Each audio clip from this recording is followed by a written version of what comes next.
Good evening and Happy New Year. This is the July 11th, 2022 meeting of the Grafton School Committee. We are conducting this meeting remotely, consistent with Governor Biggs' executive order of March 12th, 2020 due to COVID-19. Grafton Board of Health has advised to suspend public gatherings, so we're going to be meeting on Zoom for at least the month of January. You can find the official order by the governor posted on the town's website at www.grafton-ma.gov. We can continue to meet as long as reasonable public access is afforded so that the public can follow along with the deliberations of the meeting. We do have closed captioning enabled, so those of you who are watching at home on Zoom, you should be able to click the closed captioning button and it should work. I'm going to call the members of the committee. When I call your name, please respond affirmative. Laura Offen. Here. Elizabeth Senney. Here. Jennifer. Here. Annabelle Weber. Here. And Maraska Gauhar. Is she on? I don't see her. Okay. We have some staff present tonight. James Cummings, Superintendent. Here. And Kristen Gasper, Assistant Superintendent. Here. All right, we have a few to speak on the agenda tonight. Joanne Stockland, Millbury Street School Principal. Here. Great. Steve Wiltshire, Mystery School Principal. Here. And we have Leora Bram, Co-Chair of CPAC. Here. And Heather Nadeau, Co-Chair of CPAC. Here. Is there anybody I did not call who's a panelist? I don't see anyone. Excellent. Okay. So I apologize right now. I know that my signal is a little weird. We're working on that and we're trying to get another setup in another room for me. But for right now, we're just going to have to deal with the cutting out. If I cut out for a lengthy period of time, just shout or, unmute and say, hey, Amy, can you repeat that? Meanwhile, I'm the chair and I'm obviously here. The first item on the agenda is public comment. The way that we're going to conduct public comments evening is if you have a comment or a question, you can use the Q&A feature during this time. We will read those out loud.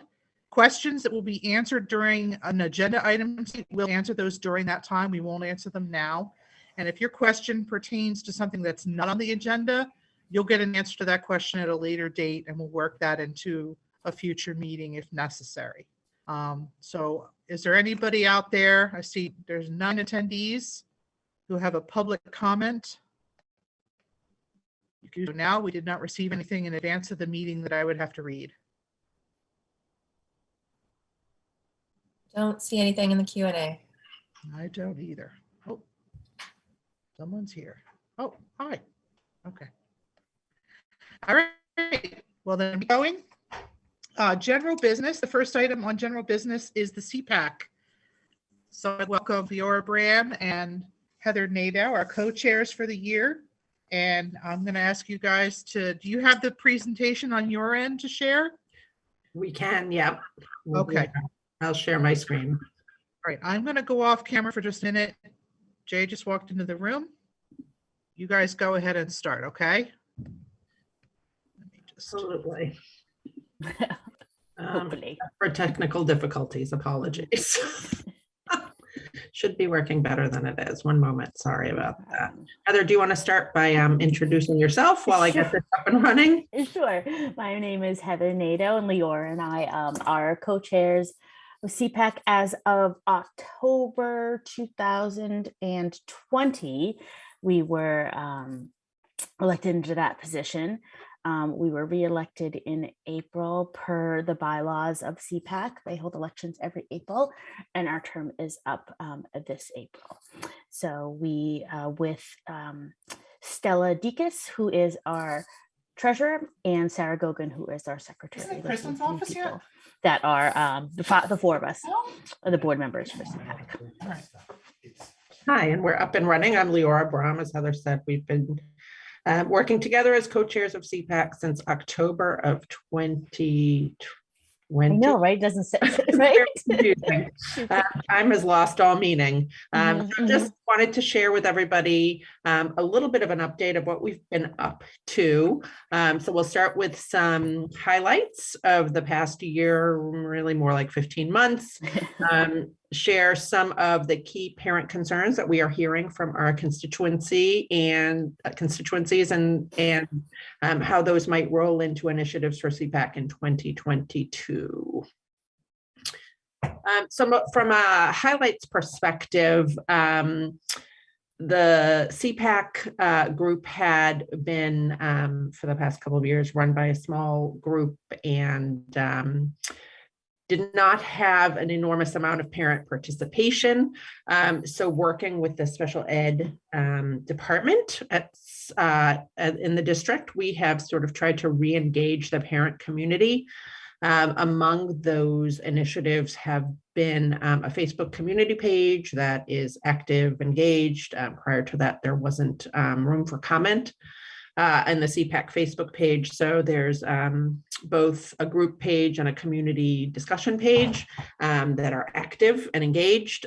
We also, on the suggestion of a parent member, set up a shared Google Drive that allows any parent in the district to access all of CPAC's agendas, any presentations of speakers that we've had, and any materials that comes through CPAC. So everybody has access to basically everything that's happening within the group, which is a new initiative as of the end of 2020. Mm-hmm. Heather, do you want to talk a little bit about some of the presentations we've had?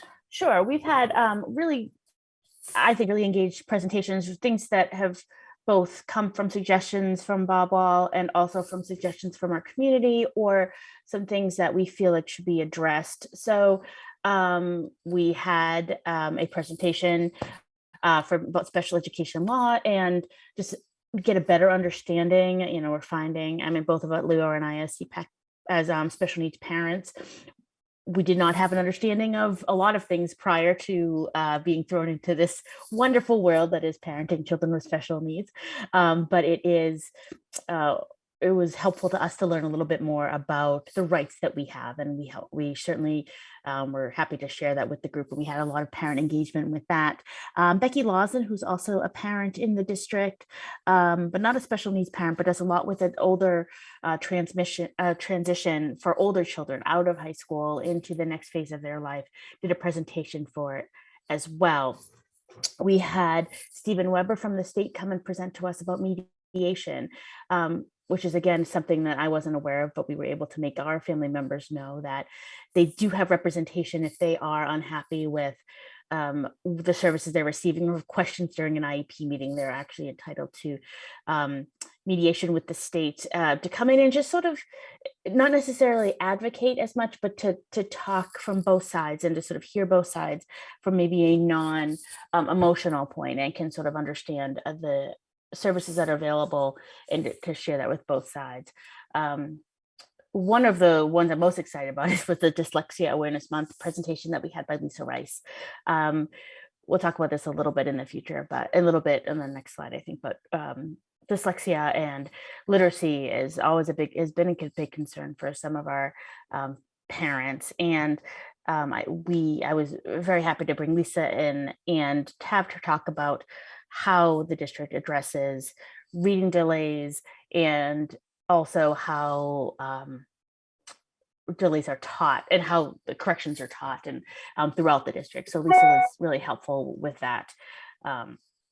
So those are just a few that we've done throughout the 15 months that Leora and I have been here, and been pretty active. Another sort of highlight last spring was the Everyday Heroes Awards, which were reinstated after some time off, given the pandemic and other forces. And as that has always been an in-person event, it was sort of a question as to how it would go in the virtual format, just like everything else that we've learned how to do in a virtual format. There were 72 total nominations.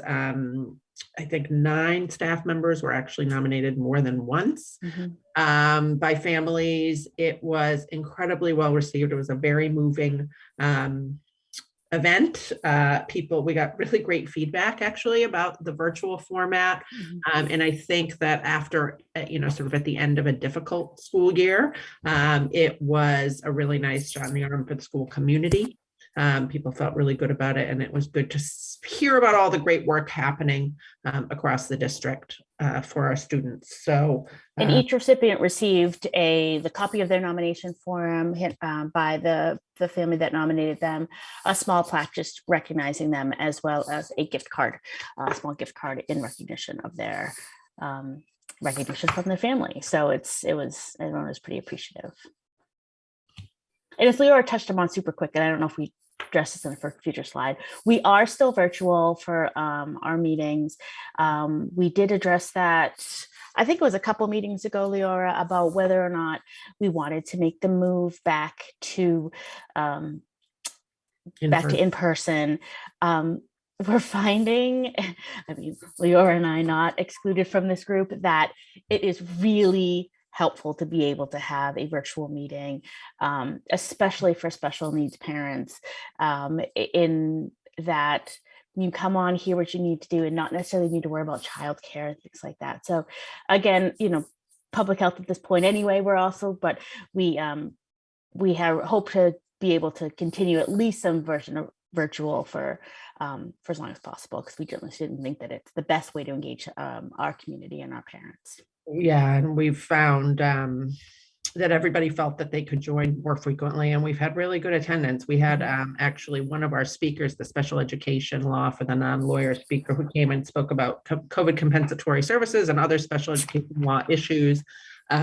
She did tell me that, she does quite a few CPAC events around the state and certainly around the region, and our attendance was kind of the best she had seen of any district. So she was really excited about the number of people who showed up and engaged and asked questions. So we are finding that the group is engaged, and that the format that we're using now virtually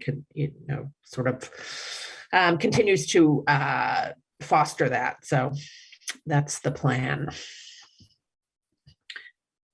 So key parent concerns and sort of the 2022 focus, not going back to 2020. So as Heather alluded, reading instruction definitely continues to be a hot button.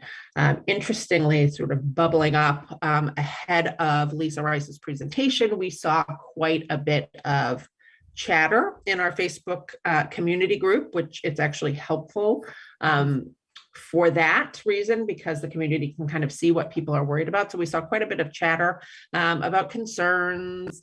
How many Wilson qualified teachers are there? Are we using an Orton Gillingham approach? All these questions that parents have, and they kind of each bring their own experience to the question and to the issue. And I will say that pretty much universally, we had great attendance for Lisa's presentation. Everyone who attended found it extremely useful, and that it answered their questions, and that felt much more comfortable, sort of continuing along the theme of transparency and giving parents information and engaging with them. It seemed to help a lot. I think it will be an ongoing issue. Certainly in my travels around town, parents knowing, that I am part of CPAC, the CPAC board certainly ask a lot of questions, but it seems to, the sessions with Lisa and other things happening in the district seem to be helping with these concerns. But Leora and I, we're coming from different angles too. I have a child with autism. Leora has a child with Down syndrome. So we don't deal with the dyslexia issue or the reading instruction issue. So we came in knowing that was where a lot of the concerns were. And we certainly tried to address that. As Leora mentioned, there was a lot of concern. People have reached out to us, and we felt that bringing Lisa in was the best way to really address that. We shared that agenda for that meeting. I shared it probably more places than I've shared on most. And Bob Wall sent out an email. So I think that, you know, dyslexia is a difficult, what we've learned seems to be a difficult disability to understand, because it's so different for each person. And I think that Lisa is doing an amazing job in addressing it across the board. In my personal opinion, I think we've done a good job at addressing it as well for the families that are concerned. So I can go on. You want to talk more about that, Leora? I can go on to the next one with you. Let's talk a little bit about the next one. Sure. And as mentioned, Leora and I both have, you know, younger children, right? So this was another thing that was new to both of us, was middle and high school, and getting and sort of understanding what middle and high school means for special needs children. You know, we start with the wonderful locations of, you know, the younger elementary schools, when they're so focused on your child and getting them an inclusive classroom, and the same thing with as they move up. So we're just going to want to hopefully continue that inclusion and that understanding at the middle and high school level, in more support and understanding for our students as they move up. So we're hoping to sort of address that a little bit as well.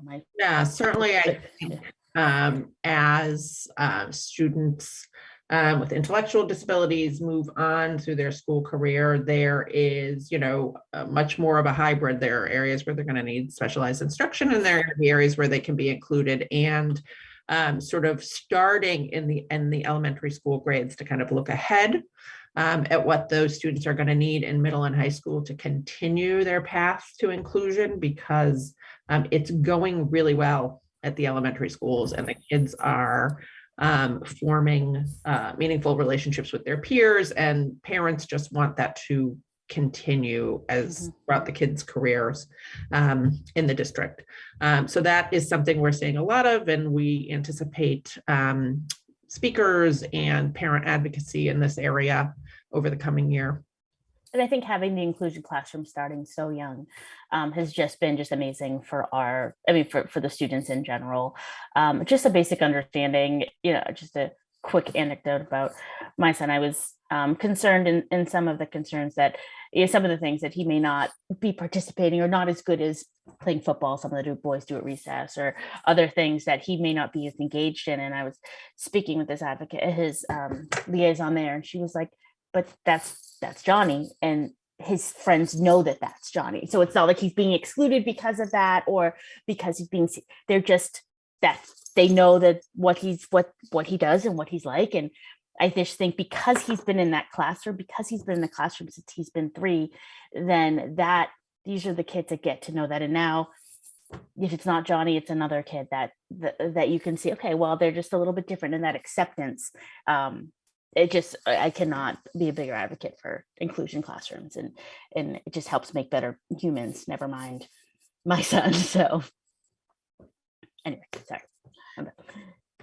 Social emotional learning is another one, Heather, that I know you've spearheaded a little bit. Yeah, so social emotional learning is important, you know, and I will admit that I took that on because it's important to my son, but it's also important for everyone across the board, especially with what's going on with COVID. How is a 5, 6, 7, 8-year-old gonna know how necessary to have an outlet for their feelings, or how they want to behave if they don't have that sort of underlying understanding of what they're feeling? And I think having someone come in the room, I know that Jill Smith does it at North Grafton Elementary. I know Sam Hendricks does this as well at North Street. Just to have that big problem, small problem, but the lingo being the same. Big problem, small problem has always been an issue with Johnny, but to have someone else, if they're having an issue in their classroom, to have that same language across the board, to have that understanding that those kind of feelings and reactions are okay. That's something that we wanted to make sure continued as they moved up the ladder, especially the younger elementary ages, as they're adjusting to what has become a new sort of normal over the past couple of years. And we're really happy with what the schools have been spearheading. So yeah, and parents are just looking for that sort of active learning about, social emotional learning, in all the elementary grades and not just the youngest. So we're happy to see that continuing to propagate across the district. And then finally, we get a lot of questions about training that teachers are getting. I think this is a weird time to worry about training. Teachers just have to want a body, right? But over the long term, when someday things are normal, there are always a lot of questions about, of course, training in different reading specialties, but also about the needs of different diagnoses and disabilities. So, while CPAC isn't necessarily, again, in a crazy time pushing for teachers to also get a bunch of additional specialized training, it's certainly something that parents ask about and would like to see. Many of them are happy to help connect teachers and are doing this organically, connect teachers with resources from organizations that are specific to their child's diagnosis, whether it's Down syndrome, autism, or other diagnoses. So it's happening organically as makes sense, but also something that parents seem interested in and engaged in learning more about. So for 2022, that's sort of where our parents are focused, and wanted to share that with this group. And that does it for us. Heather, anything else we didn't touch on? No, I don't think so. This was pretty much it. I just say that we have, over the past 15 months, worked just really well with Bob Wall's office, with Bob and Nicole. They're extremely collaborative while, letting us, the parents, run CPAC as the parents want it to run and advocate. But it's been a good and collaborative partnership, and we're just pleased how that's gone over the last 15 months. Again, it's been fairly calm, which Bob always tells us is a good thing, because it's no one's really making a whole lot of noise about the issues that they're having. Where Leora and I are pretty open. We've had people direct message us through the Facebook page, email us, and ask questions just about what they think we should do next. What I'm not getting this, or I want this, or what do you think? And Bob and Nicole have been really open to that as well. We've talked about the next steps, and again, it's been fairly quiet for there aren't a lot of unhappy people in town. That sort of came across when we did the focused tiered monitoring project last year. So that was really shown that Grafton is very strong in the special education background. So so shout out to the team, really. Yeah. Well. Any questions or anything for us, I guess? Great. I'll ask the committee for questions first. I see Laura's hand. Go ahead, Laura. Thank you, Amy, and thank you, Heather and Leora. It's so great to have you both. You did an excellent job, and I really appreciated you bringing what parents have been concerned about to us and how you've addressed it as well.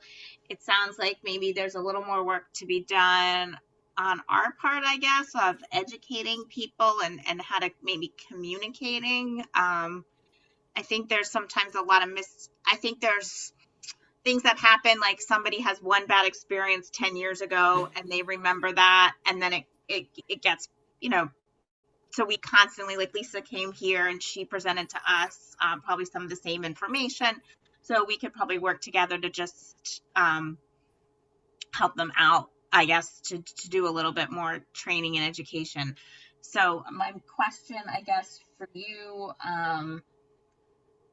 is, you said things have been kind of quiet, but I think that I find that interesting a little bit because it's been such a challenging year.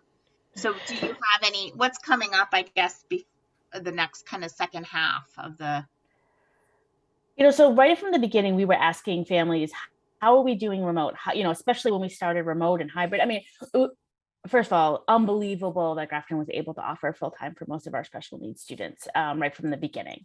So that was just a wonderful option for a majority of our students. I will say we had a student who in the middle was struggling, who was either not offered or didn't accept. I can't remember exactly the full story, Leora, but was struggling doing the hybrid, and reached out to Bob Wall, and they immediately put him into full-time. So it was really, wonderful to see that. So right from the beginning, we were having families talk about that. So I think that they've been great to address that. Talking a little bit about the dyslexia, I will say that I think, Lisa Rice is the full example of what, why she 10 years ago, what reading services looked like in the town, and Lisa has come up, and full disclosure, I'm a literacy eventualist. Lisa's my boss. So I will say that, but having even that, the creation of my position, and the positions at South Grafton Elementary, identifying these kids who struggle at the kindergarten level, just to be like, and you can't diagnose dyslexia at that point. Everyone reverses their B's and D's, it's just getting that little extra attention, that little extra support for those kids. Again, Leora and I are not coming from the idea of having a child with dyslexia. We're not coming from that background. I can tell you that Grafton is amazing for autism support. And Leora, I feel, is the same for children with Down syndrome. We feel that we're heard. We feel that their services are in place. I don't know that there seems to be almost a national message with dyslexia that nobody knows what they're doing. Like, I've seen other people present from other towns and be like, oh, the teachers don't know how to handle my child with dyslexia. And I'm like, from other towns, from other states. And I was like, but people know what they're doing. Like, and that was one of the reasons when we brought Lisa in, I thought that there was going to be a thing. I thought there was going to be a group of parents that are coming. They were going to be like, okay, and ask the hard questions that Laura and I don't necessarily know to ask. And there wasn't. There was actually just such a wonderful response that actually brought me to tears for a couple. And you guys know that I'm a crier anyway, but that brought me to tears because they were so happy with what they were hearing, that they were also thrilled with the services that their child needed. And again, each child struggles differently. I've met children who can not ID what the letter is, but can tell you what that sound makes and blend it into a word, but they can't tell you that that's a B. They can tell you that's "buh," and they can make it. So again, each family is different. So I feel like as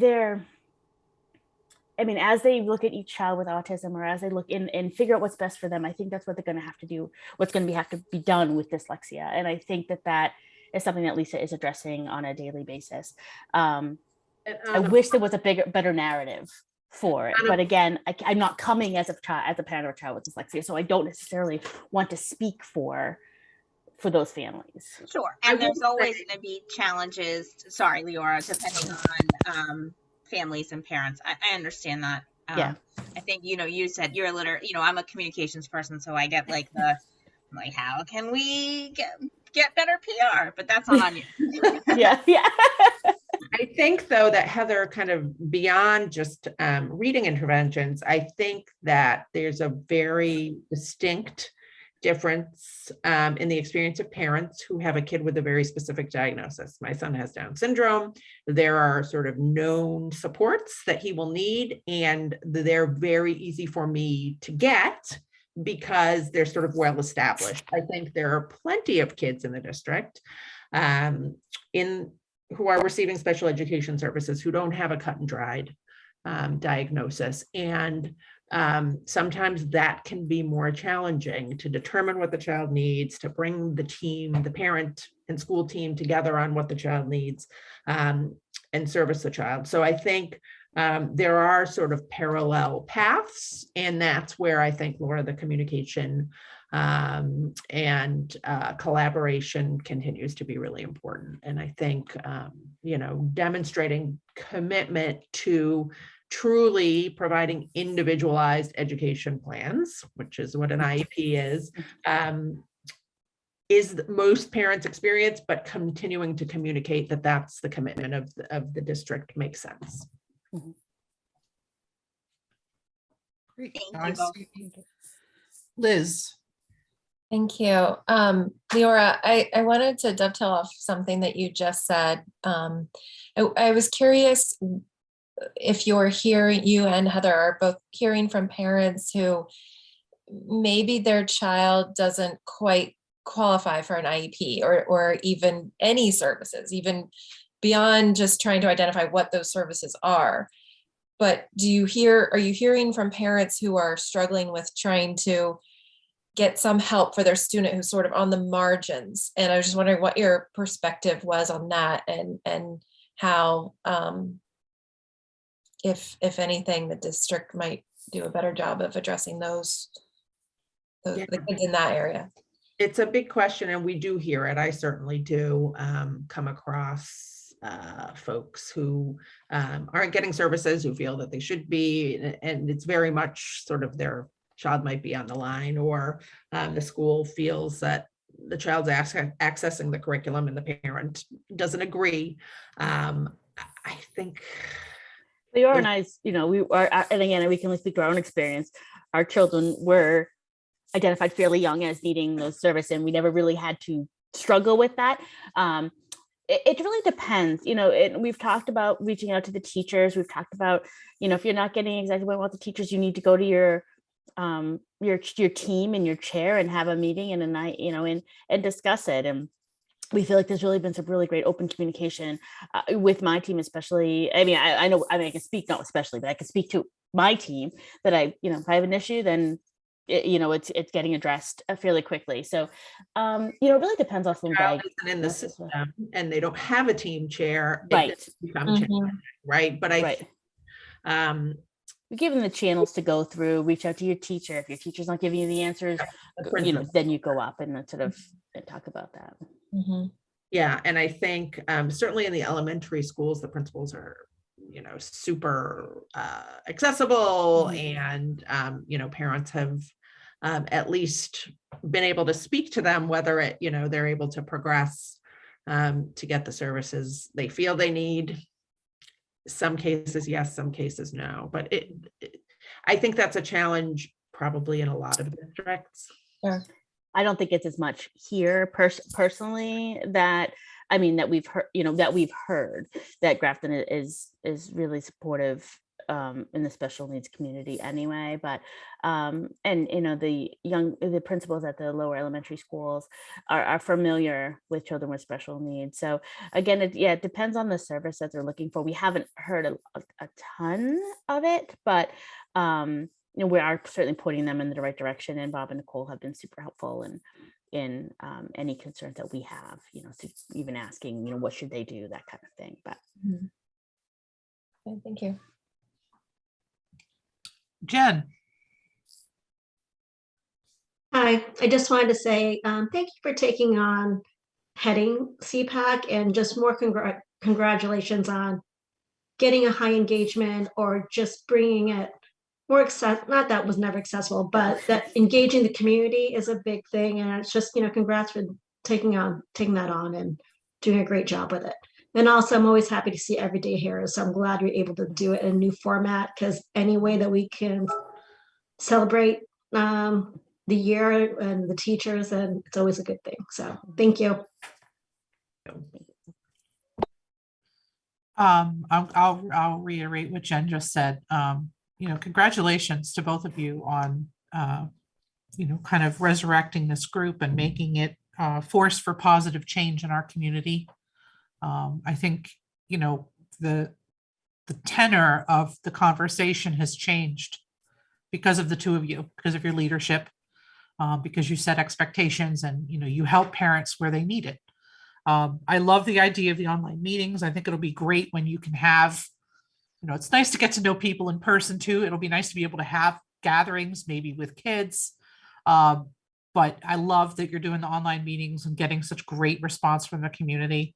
I love that you had Lisa come in and do that that presentation. She's phenomenal.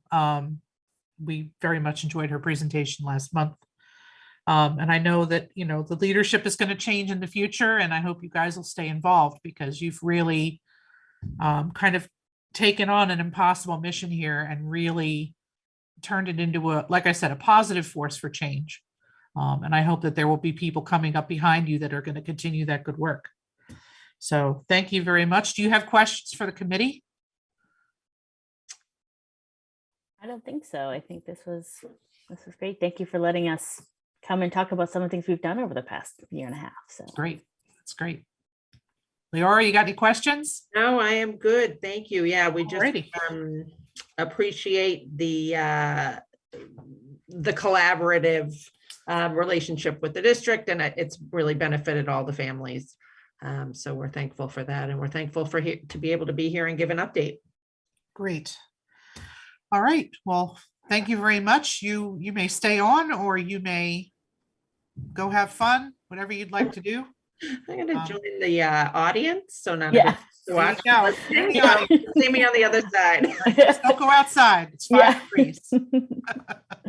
All right. Thank you guys very much. Thank you. Have a great night. Thank you. We're going to move on now to school reports. We have Millbury Street School and North Street School principals here tonight. Steve Wiltshire and Joanne Stockland. Dr. Cummings, did you want to introduce, or did I just do it? Yeah, I don't have too much to add. I really appreciate both Steve and Joanne taking the time.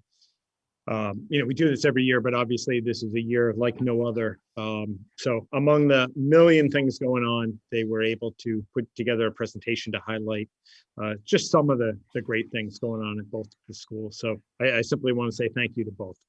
Great. Yeah. Thank you for having us. And I will echo that the CPAC has been wonderful.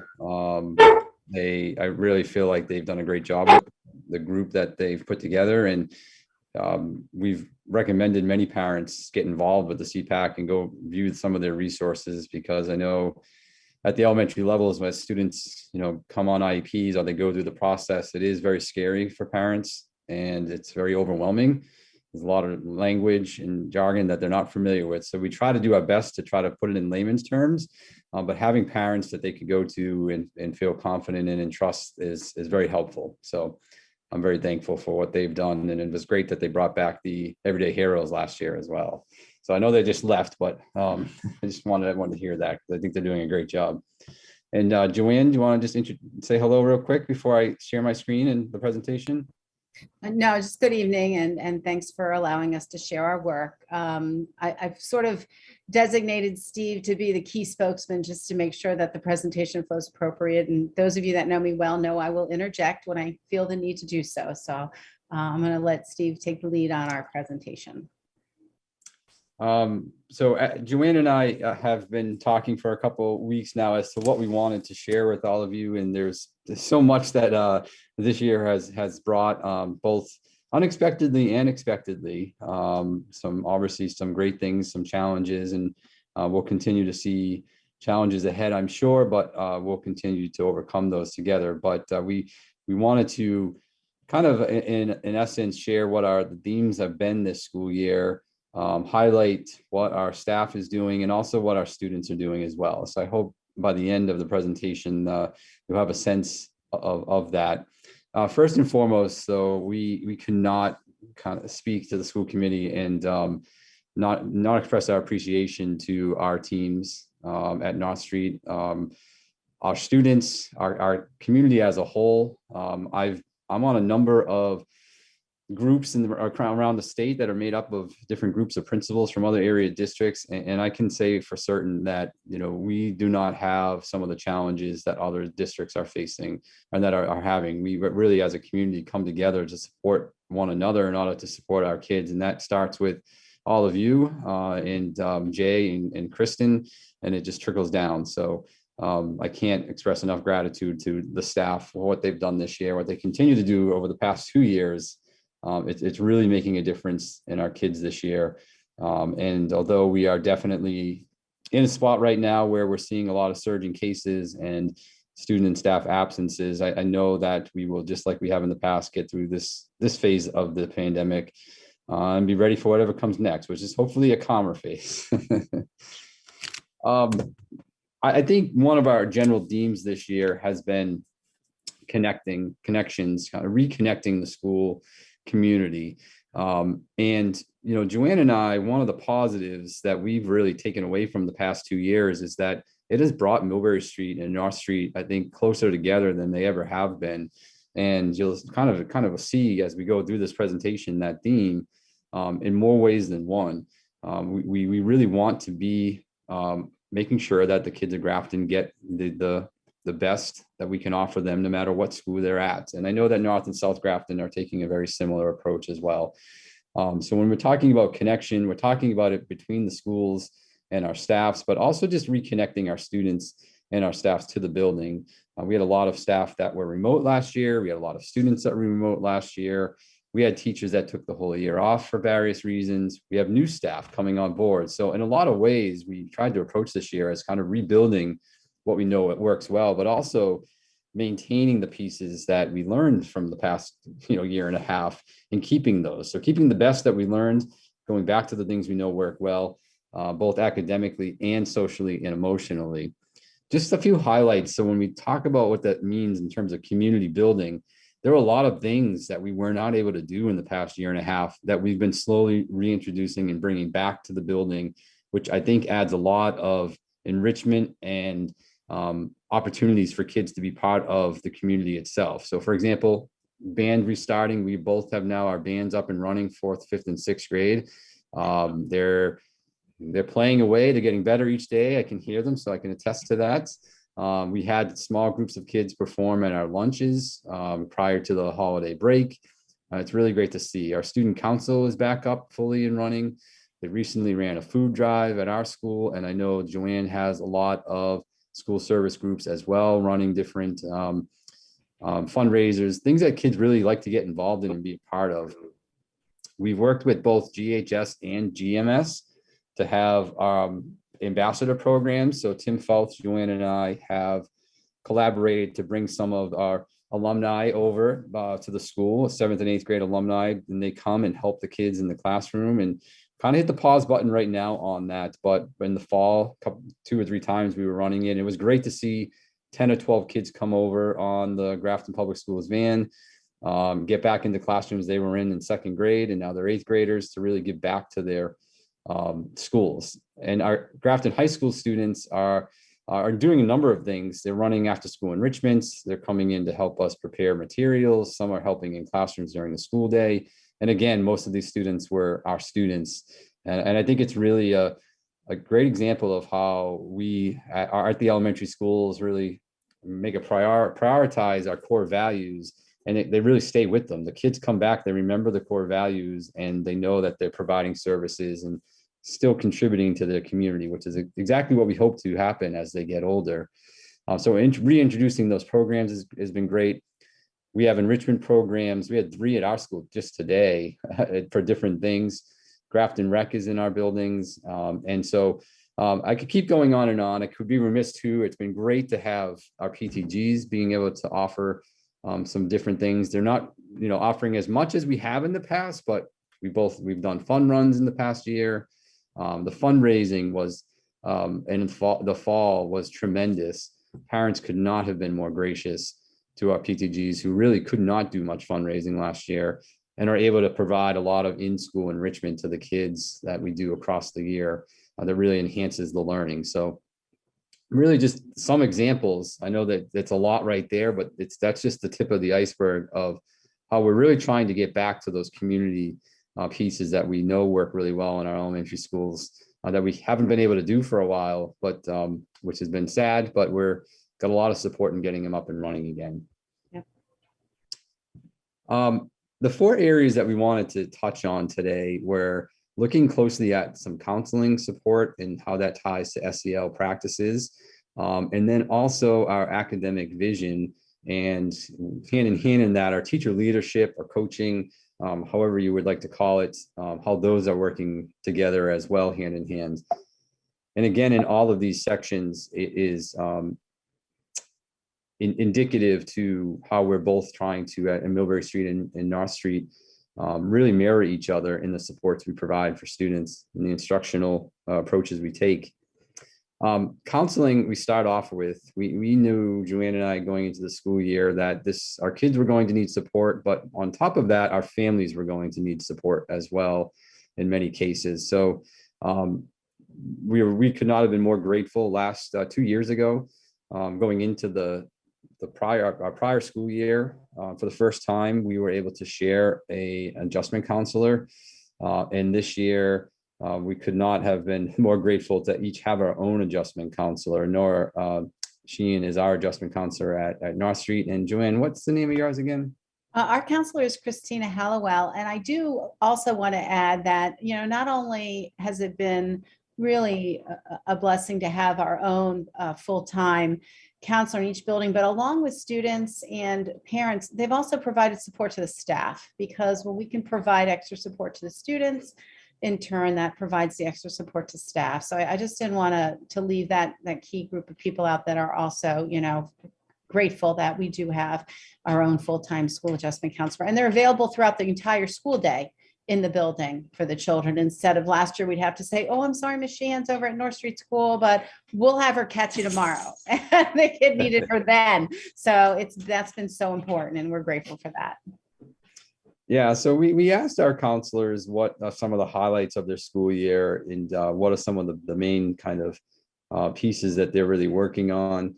And family support was one of them. We've seen, especially in September and October, the regular routine of coming to school for a lot of kids was an adjustment. I think it was an adjustment for a lot of us as adults as well.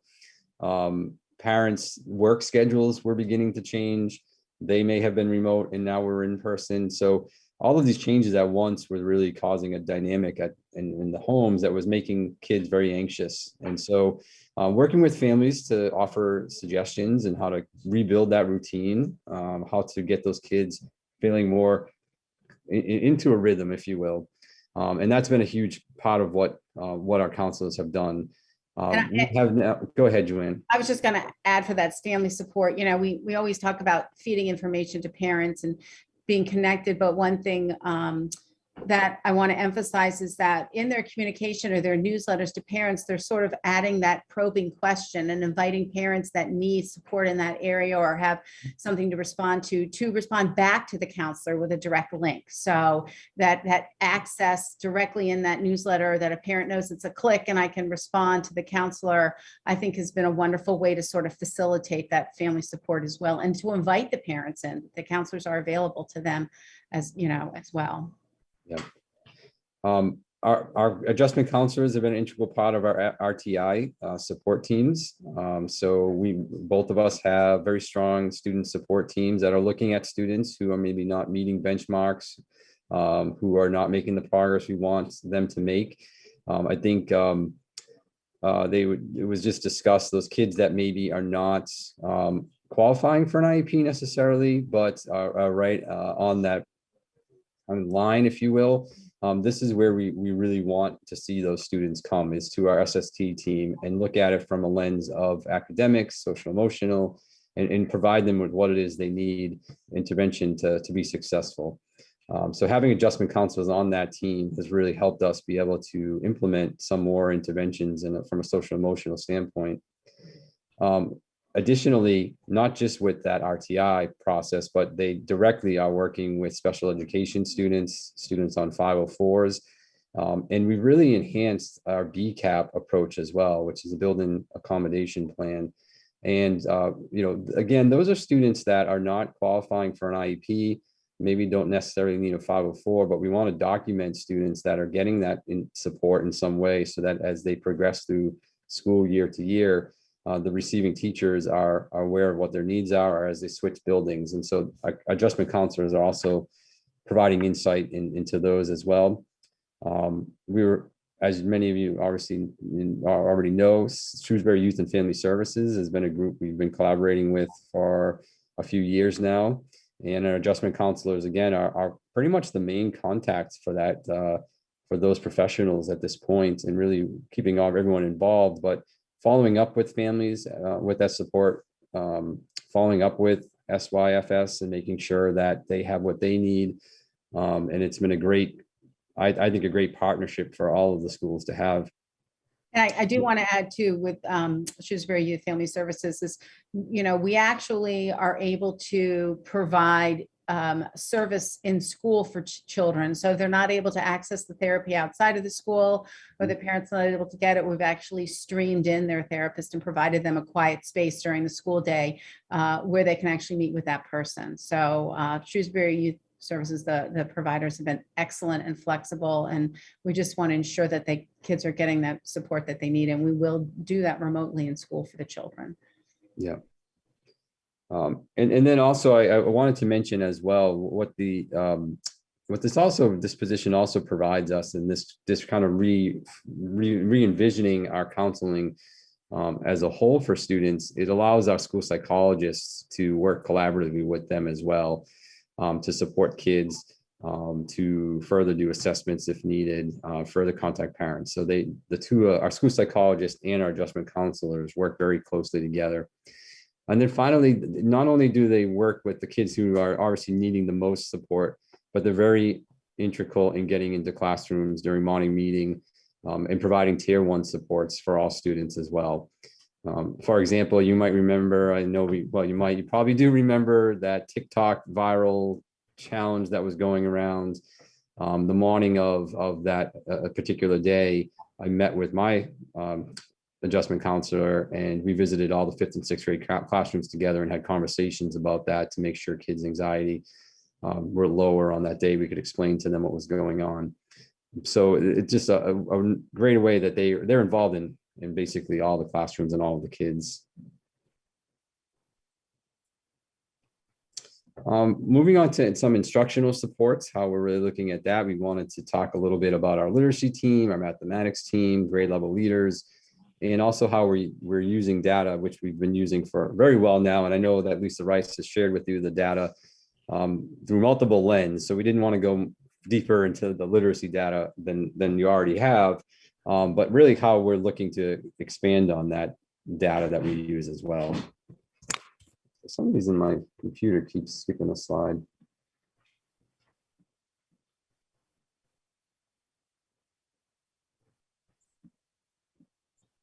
Okay.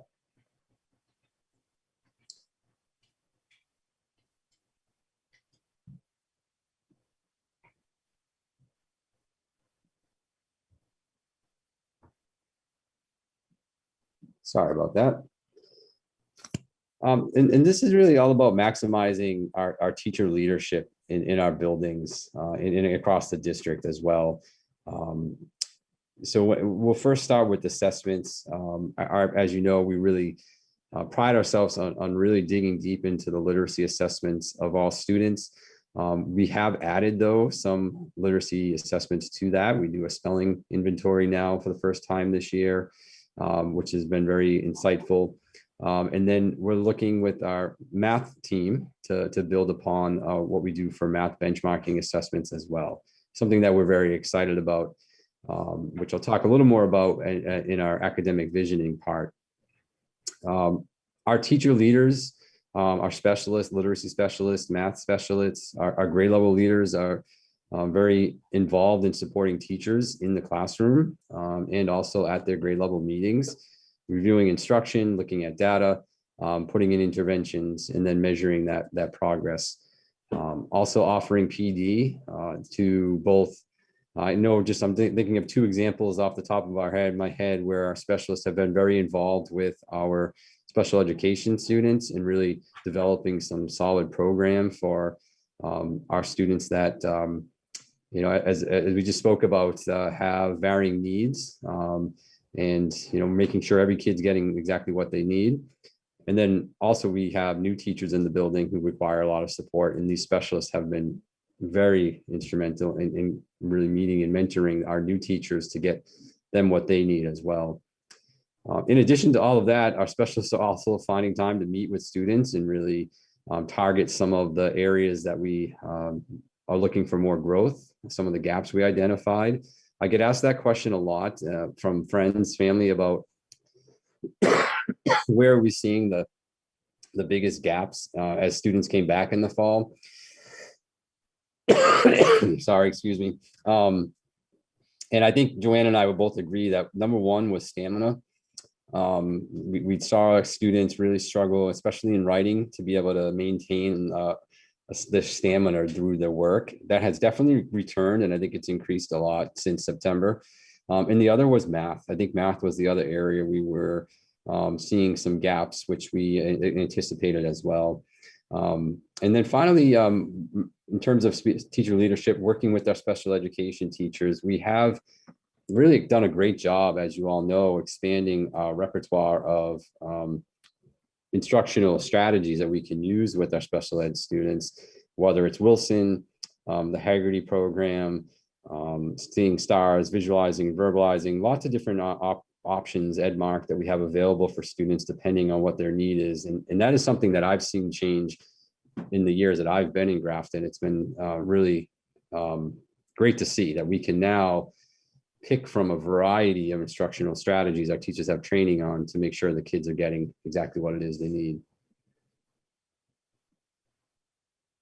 So how does that transition into our academic vision moving forward?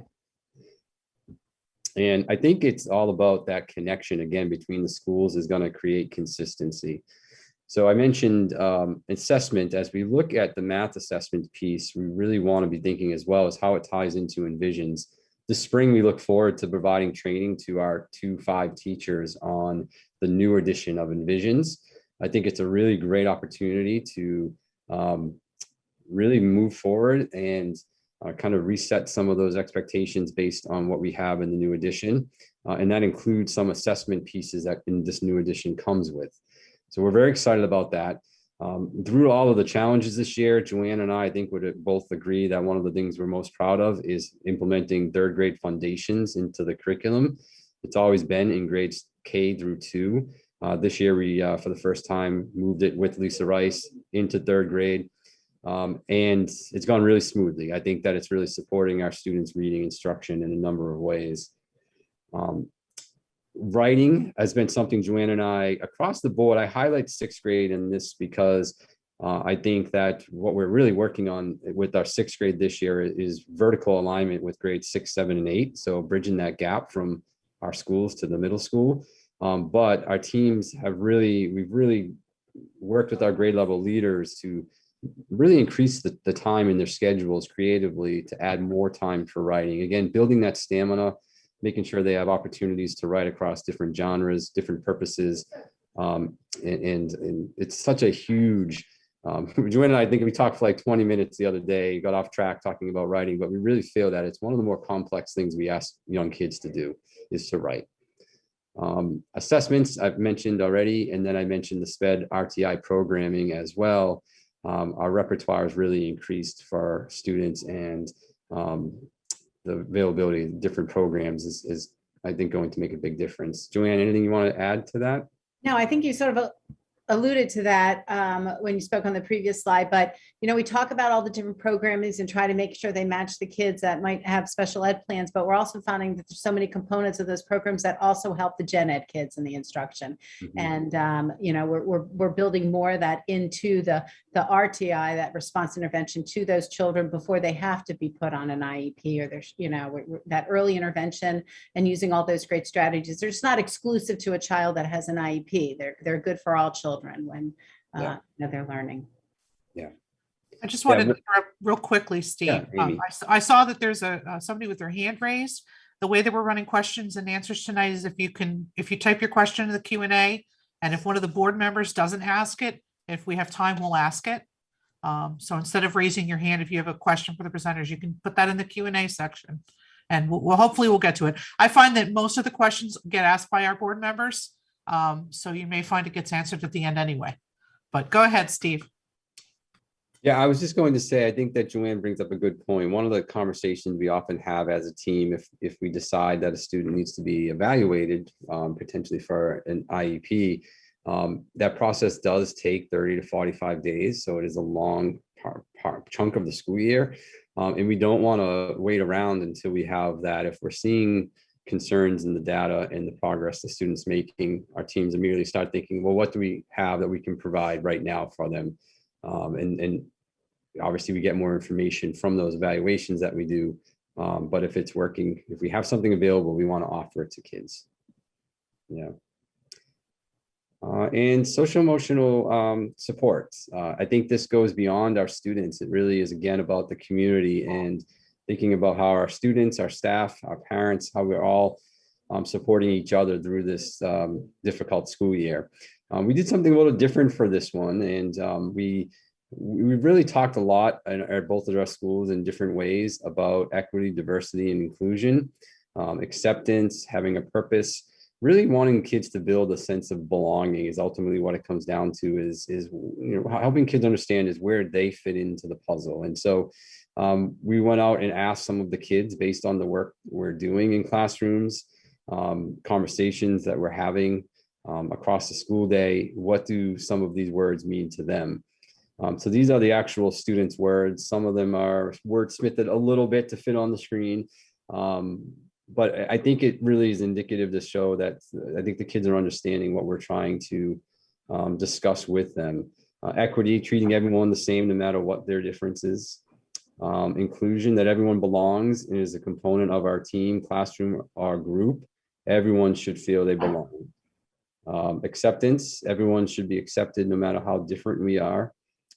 Diversity, it's all about differences, people's skin color, religions, traditions, different ways to learn, and more. And purpose, it is about understanding ourselves and knowing that we fit into the community in some way.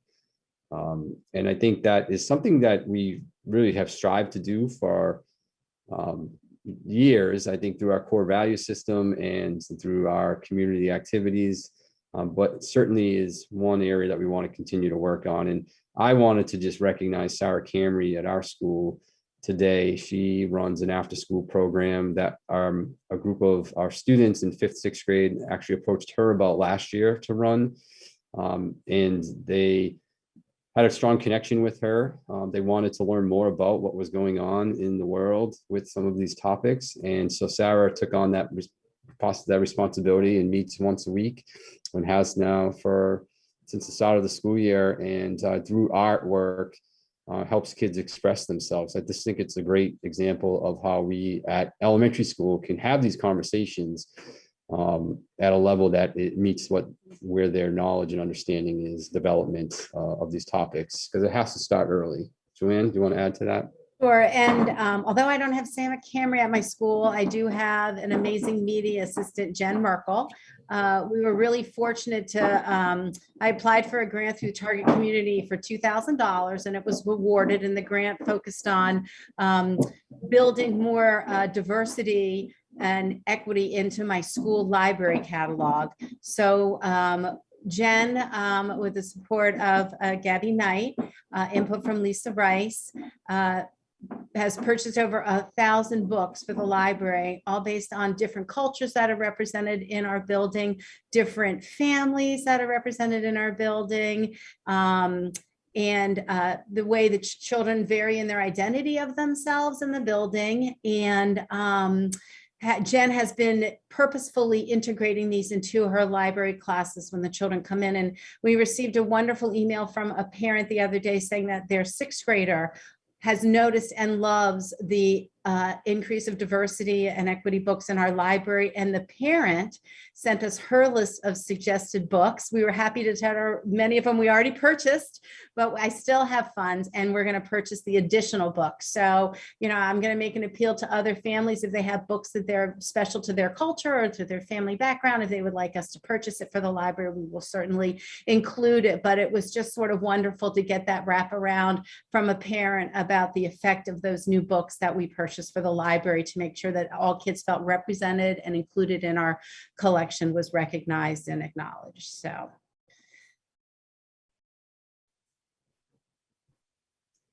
And with that is our presentation. We'd love to see if there are any questions and answer them the best way that we can. Thank you very much. This was great. I'll go backwards this time, because I know Laura's going to talk. So maybe I'll start with Jen. Do you have anything, any questions? Not questions, more just comments. So I'm glad that we were able to get the adjustment counselor for both schools now and seeing what a difference it makes, especially this year. It's been such a big transition from 2020 and through 2021 and now. So I think I'm just happy to see it and seeing seeing what has happened and how it's been beneficial to both schools. So I'm glad to see that is finally able to become a reality. I do like the idea of bridging like the 6, 7, 8, since there are many middle schools that are 6 through 8. So I think it's important to have that connection from 2 through 5, but also, or 2 through 6, but also 6 through 8. So I think that's important that you guys you recognize that. But the last thing, I really like the slide of your sense of belonging and purpose. There's just so much great things that were said in that whole entire slide. All of it was good, but that one just probably stood out to me. So it's nice to see how it's coming down to the children and seeing what they have gathered from it over the years and just their perspective. So thank you for including that. That's all. Thank you. And I would add to the 6th, 7th, and 8th grade writing standards, when you look at them, they have a lot of vertical pieces to them. So you're right, 6th, 7th, 8th grade often is together, and it also is together in those standards as well. So we really want to make sure that our kids are prepared for that 7th grade transition. Okay, Liz. Okay. One quick question, just Mrs. Stockland, did you, I know this year in the 6th grade at North Street, they sort of restructured the classroom configuration so that students weren't switching so much, that they had a sort of a group of teachers that they had for the year. Did you do the same thing at Millbury Street School, or? Yes, we did do that. Okay. We actually have the 6th grade teachers are set up in, are coupled. So I have 3 couplings, and one of them is teaches, they all have their own homerooms, which switch. So they're only working with 2 homerooms, but one teaches math and science, and the other one does the ELA and social studies. We're sort of got it, fixed like a humanities type of model. Kids are really happy. The relationships with the adults are very strong and predictable. And we find that with less transitioning and less adults we're putting in front of people, we've actually created 90-minute blocks for math and for ELA in 6th grade that are not interrupted. So it's been a huge success, and we're going to stick with it. Seems like a great thing. And my question for both of you I know there are certain things that, at least I've heard, have been sort of difficult to replicate or put back into place given the COVID situation, like some of the things that are in the curriculum, like attending a live performance. I think that's in the 6th grade curriculum, and there's participating in performances. The schools would have the 2nd and 3rd grade holiday shows, and they would do other things with the 4th, 5th, and 6th, and the lower elementary schools as well. But for your schools, have you found that there's anything that's just been a challenge like that you've had difficulty trying to replace or replicate because of what's going on? Yeah, I think one of the things that we love to do, it's not so much in the curriculum per se, but we love our all school assemblies. We do a lot of core value building. We do a lot of community building during those times. And we've not found a way to really kind of replicate it in a way that would be very meaningful. Trying to do it outside, it just would lose its luster. We don't have the PA system to project over the whole field or whatnot. I do know, in talking with the band teachers, that essentially we had talked about, we really want to do a spring concert for our band program this year. The winter one was not really feasible because essentially every student was a beginner band student this year. Our 6th graders are very talented by the time they get to 6th grade, and they've had almost 3 years of playing. But we have to remember they were fourth graders back during the very first time we closed the schools. They just started band. So only a handful continued remotely. And then last year, our in-person band program was not up and running. So I'd like to get back to those performances that you talked about. I think second and third grade are our concerts. We have talked about also spring concerts possibly for them. Getting to a point where we could have that cafeteria packed again would be a great sight, but also possibly doing it in smaller groups, like one class at a time, for example, and having just that particular group of parents in. But yeah, definitely things we've talked about that we've not been able to bring back. And Joanne, anything else? No, I was just going to add, Liz, that the children haven't lost the taste to perform, which is a great thing. So our sixth graders, we invited them to play during lunches right before the holiday break to do a live performance, just the small group that Laura Legault has. And they were like, well, we'll do second and third, but I don't think I can perform, with the kids my age.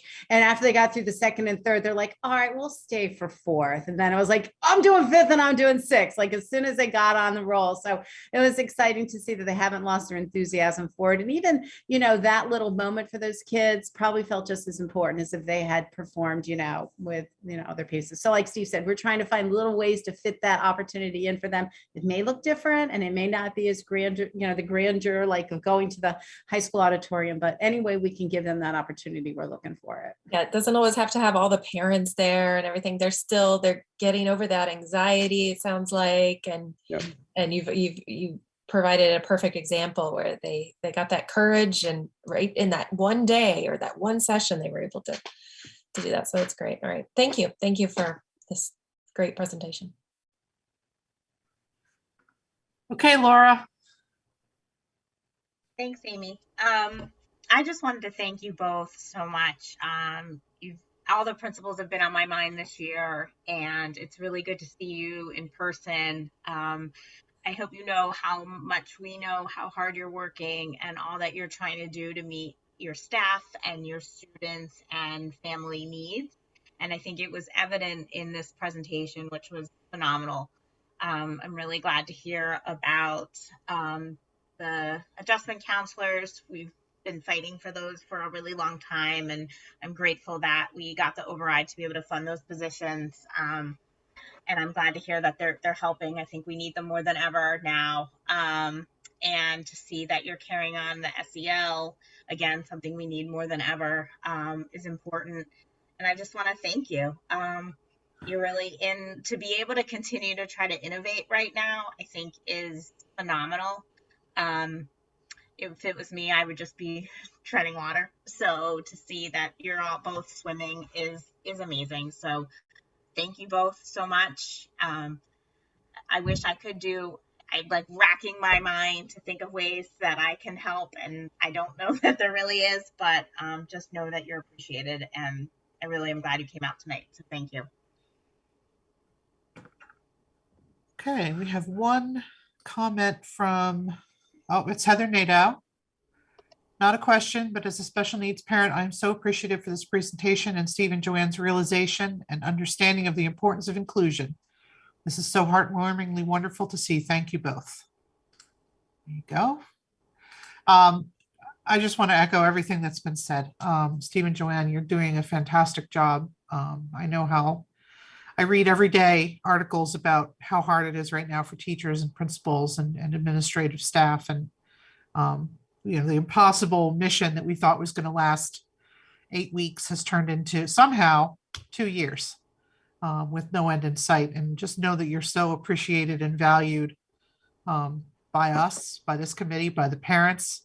I'm hoping that you're hearing feedback from parents that is positive. I loved, Joanne, the story you relayed of the parent that, took the time to write in about the library. I know a lot of times we don't often hear the positive feedback. We hear all the negatives, and it can make you start to doubt yourself. But you guys are doing such a great job. I love to hear that the schools are working closer together. I love that the band is up and running. Is the chorus still, are they able to get together or not? We are not together yet. We're close, I think. Not yet, though. Yep. Yeah, that's got to be hard. I mean, I didn't even think about it honestly, because the middle school and high school have been back up, but it's so nice to hear that the schools are working together more as a result of all of this. I think that's so great. I know that the middle school band is really looking forward to having Mrs. Legault come and sub for Mr. Singley this year. They're super excited about it. So I hope that does get to happen, because they're all talking about it. It's pretty funny. And I don't know who the band teacher is at North right now, but Yeah, her name is Trish Finauer. She joined our team in October, has been a gem of a find. She's phenomenal. oh, great. So yeah, she's also, I think, going to spend some time subbing. Yeah. Yeah, they're really excited about that. I think the connection is more that a lot of these kids had started with Laura Legault, and now they're in middle school band, the few that are left, because really the pandemic did a number on the band and the chorus both. In terms of numbers, it was really hard for them to keep up. But it's really nice to see those programs kind of moving forward in fits and starts. I think we're going to see that the lingering effects of that for a long time to come. So it's great that you're able to get the bands up and running, and hopefully the choruses will be next and soon. And maybe we'll even have a parade for the band to perform in someday, right? That would be great. I do want to take a moment to thank you guys for your support. I just can honestly say, I probably would not be sitting here as composed as I am if it wasn't really for the Millbury Street School staff and the parents and the students. It's really just about the people that why I've been doing this job for 36 years. That's what keeps me coming back. So I would be remiss if I sat here and had everyone say, they're so appreciative of me, but really I'm here only because I have such a fantastic staff and such a fantastic community.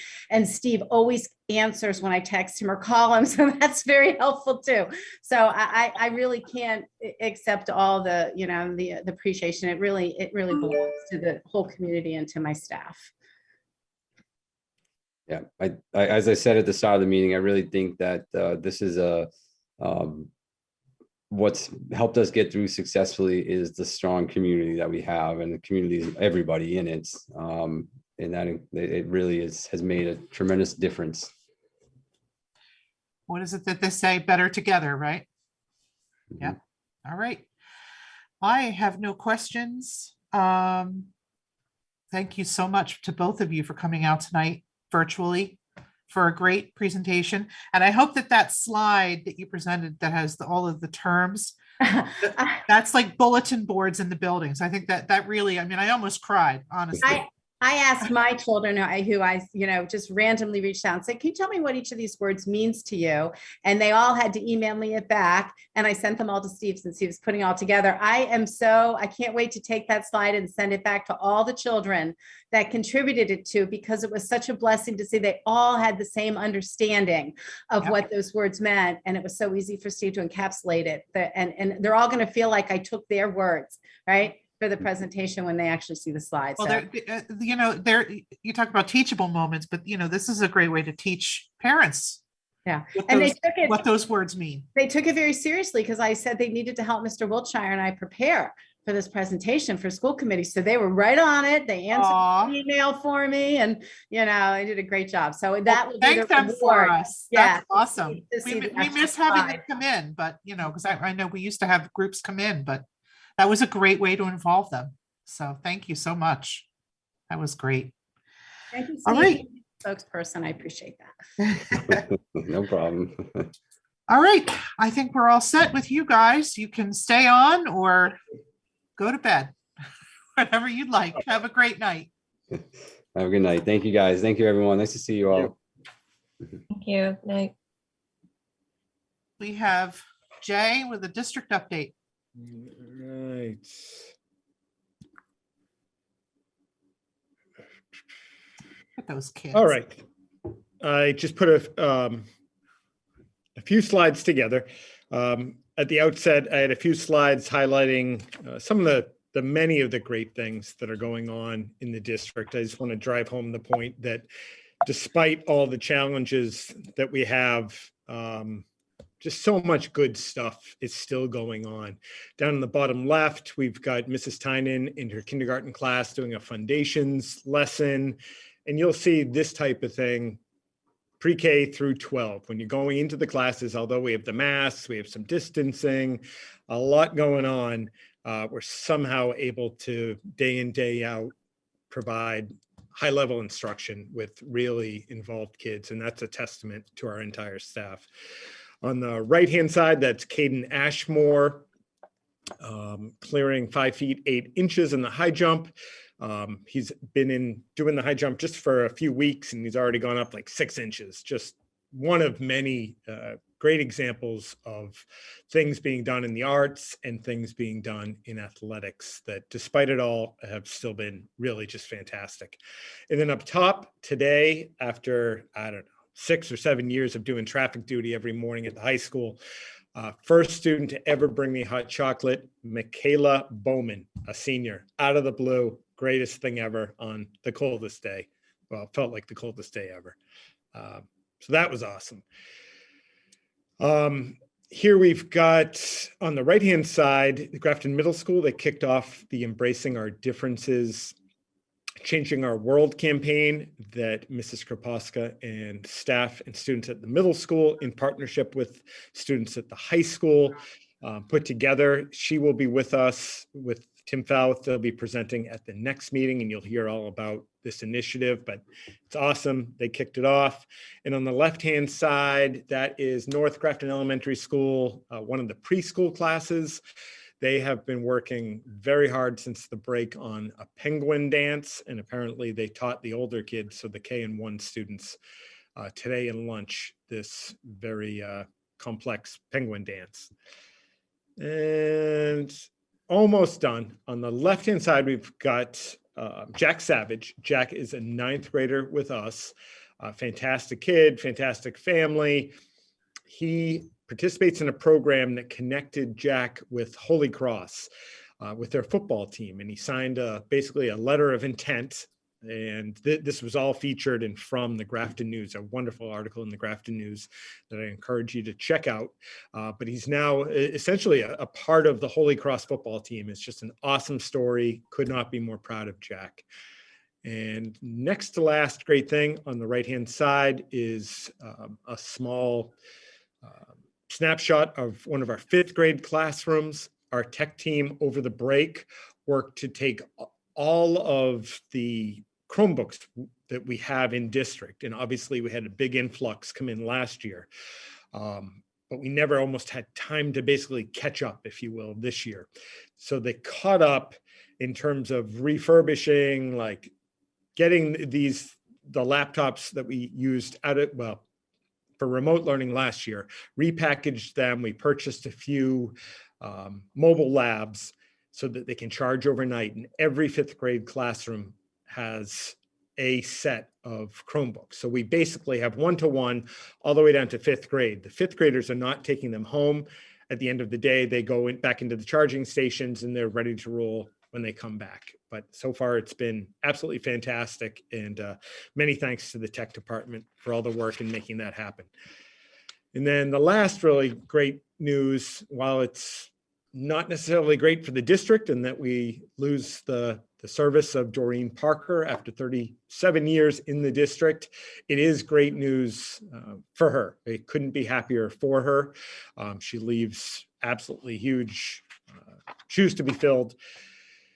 She was hired initially at, I think it was the age 21 or 22 in Grafton as a teacher, and she has worked her way up to principal, and she's had an impact, a very, very positive impact on thousands and thousands of kids, and now actually adults. She has many of the parents she works with were former students of hers at one time or another.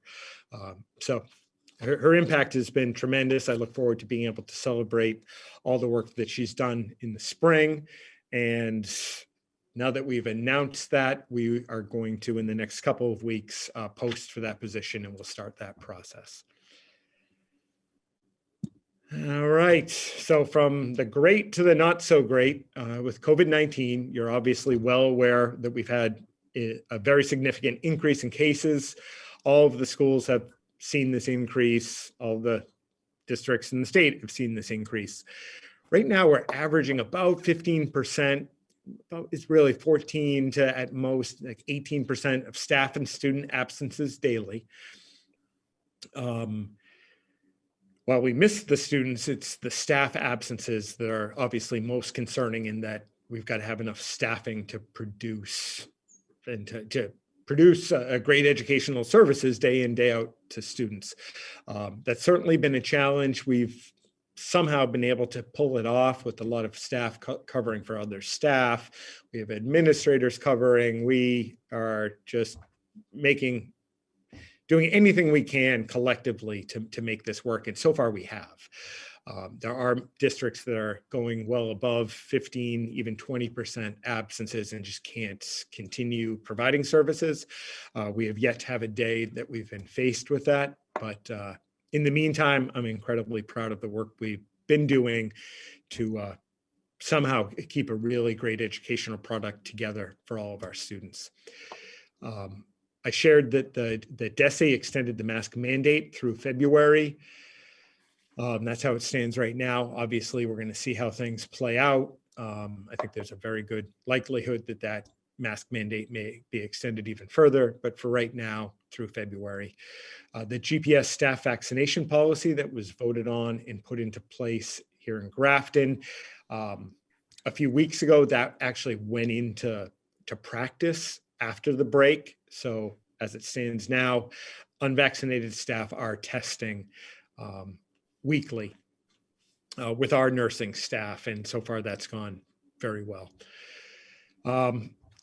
DESE has been updating protocols. Their last large, like full-scale update was December 30th. That was rolled out. It's been really challenging, as you're well aware, simply as parents. It's been very challenging for all involved, in that we had the somewhat significant changes go into place December 30th. And then every few days, there have been some modifications, and that just makes it super complex. In a more normal time, when things weren't, even last year, which wasn't normal, it's more normal than right now, when things weren't developing as quickly, I probably would have already put out a communication that basically just resets for people and just lays everything out. The worry, right, we're going to give it a couple days. We're told that, or I'm hearing that the state is going to be putting out some additional information this week about a few important topics. And if those come out at the same time that we are basically resetting communication, you can understand I'm worried that that's just going to cause even more confusion. So we're going to give it a couple days. And depending on what we hear from the state, we will wait for that announcement. Or if we think that's going to be next week, we'll reset Thursday or Friday in Grafton. So I'm probably being confusing, but in a very general sense, I want to give it a couple days, and then we're going to basically repackage the communication from the state to make it as understandable as possible. Any questions about COVID before I move on? Liz? Yeah, I just, I know you don't want to get into it too much, but I guess when you're talking about resetting and repackaging the guidance from the state, we're not looking to, or at least you're not thinking about doing something more than that. Is that what I'm hearing? It's just making people understand what the state guidance is. And I'm glad you asked. Thank you. No, that I'm glad you asked that, if it was confusing at all. So basically what's happened is they put out basically on December 30th, they said, here are the new guidelines. And then since then, they've put out a few different Q&A documents. They put out a new flow chart. And there were two other documents that have come out just since we've been back from the break. You can find all of those. They're public documents, but they're on the DESE website. And even, I live this all day, every day, and still have a hard time finding them all. We want to basically take everything, put it together with a cover sheet that says, in a one page, this is what we're looking at with live links. If people want to dive into any of those pieces, if you're confused and a flow chart might be helpful, there's the link for you. So just basically take everything that the state is throwing at us and put it on one document that's easier for people to navigate. One other question I had related to the vaccination policy that we just put into place. Maybe this is for Kristen, but one of the hopes in putting that policy in place was that we might find out that we had a higher percentage of staff that were actually vaccinated than we originally knew about. Have you seen that happening? So we absolutely did. We were able to confirm all that were vaccinated, that we did not know their vaccination status at that point. So we're looking at an average of 5 or 6 testing in each building, but that can vary because people are in different stages of vaccination process as well. So yes, we were very happy with our vaccination status. Okay.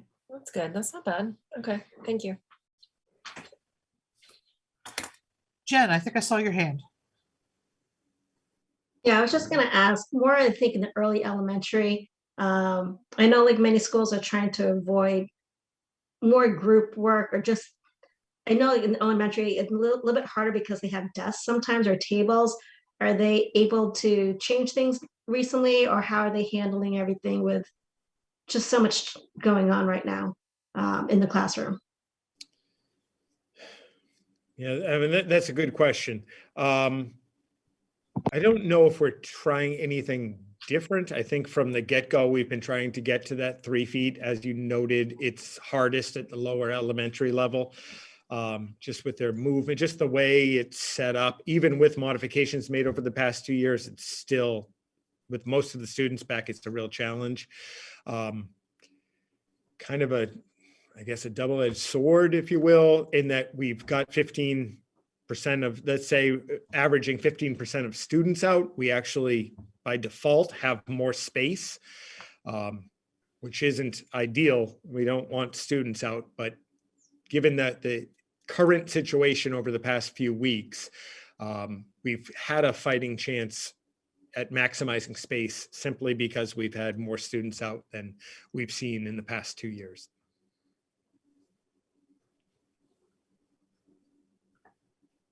Laura, did you have anything? Jay, are there plans to bring school in remote or cancel school at all? Nope. As it stands now, and I'm only speaking, anything could happen tomorrow, but as it stands now, DESE and the state have been, they've certainly doubled down on prioritizing in-school schooling. They are not allowing for remote instruction. So I get that question. I must get it 10 times a day at least. So the state isn't allowing for it. Prior to the break, if there was a massive outbreak in one school, for example, you had to go through all these steps and you had to get permission. So they would make occasional exceptions to that.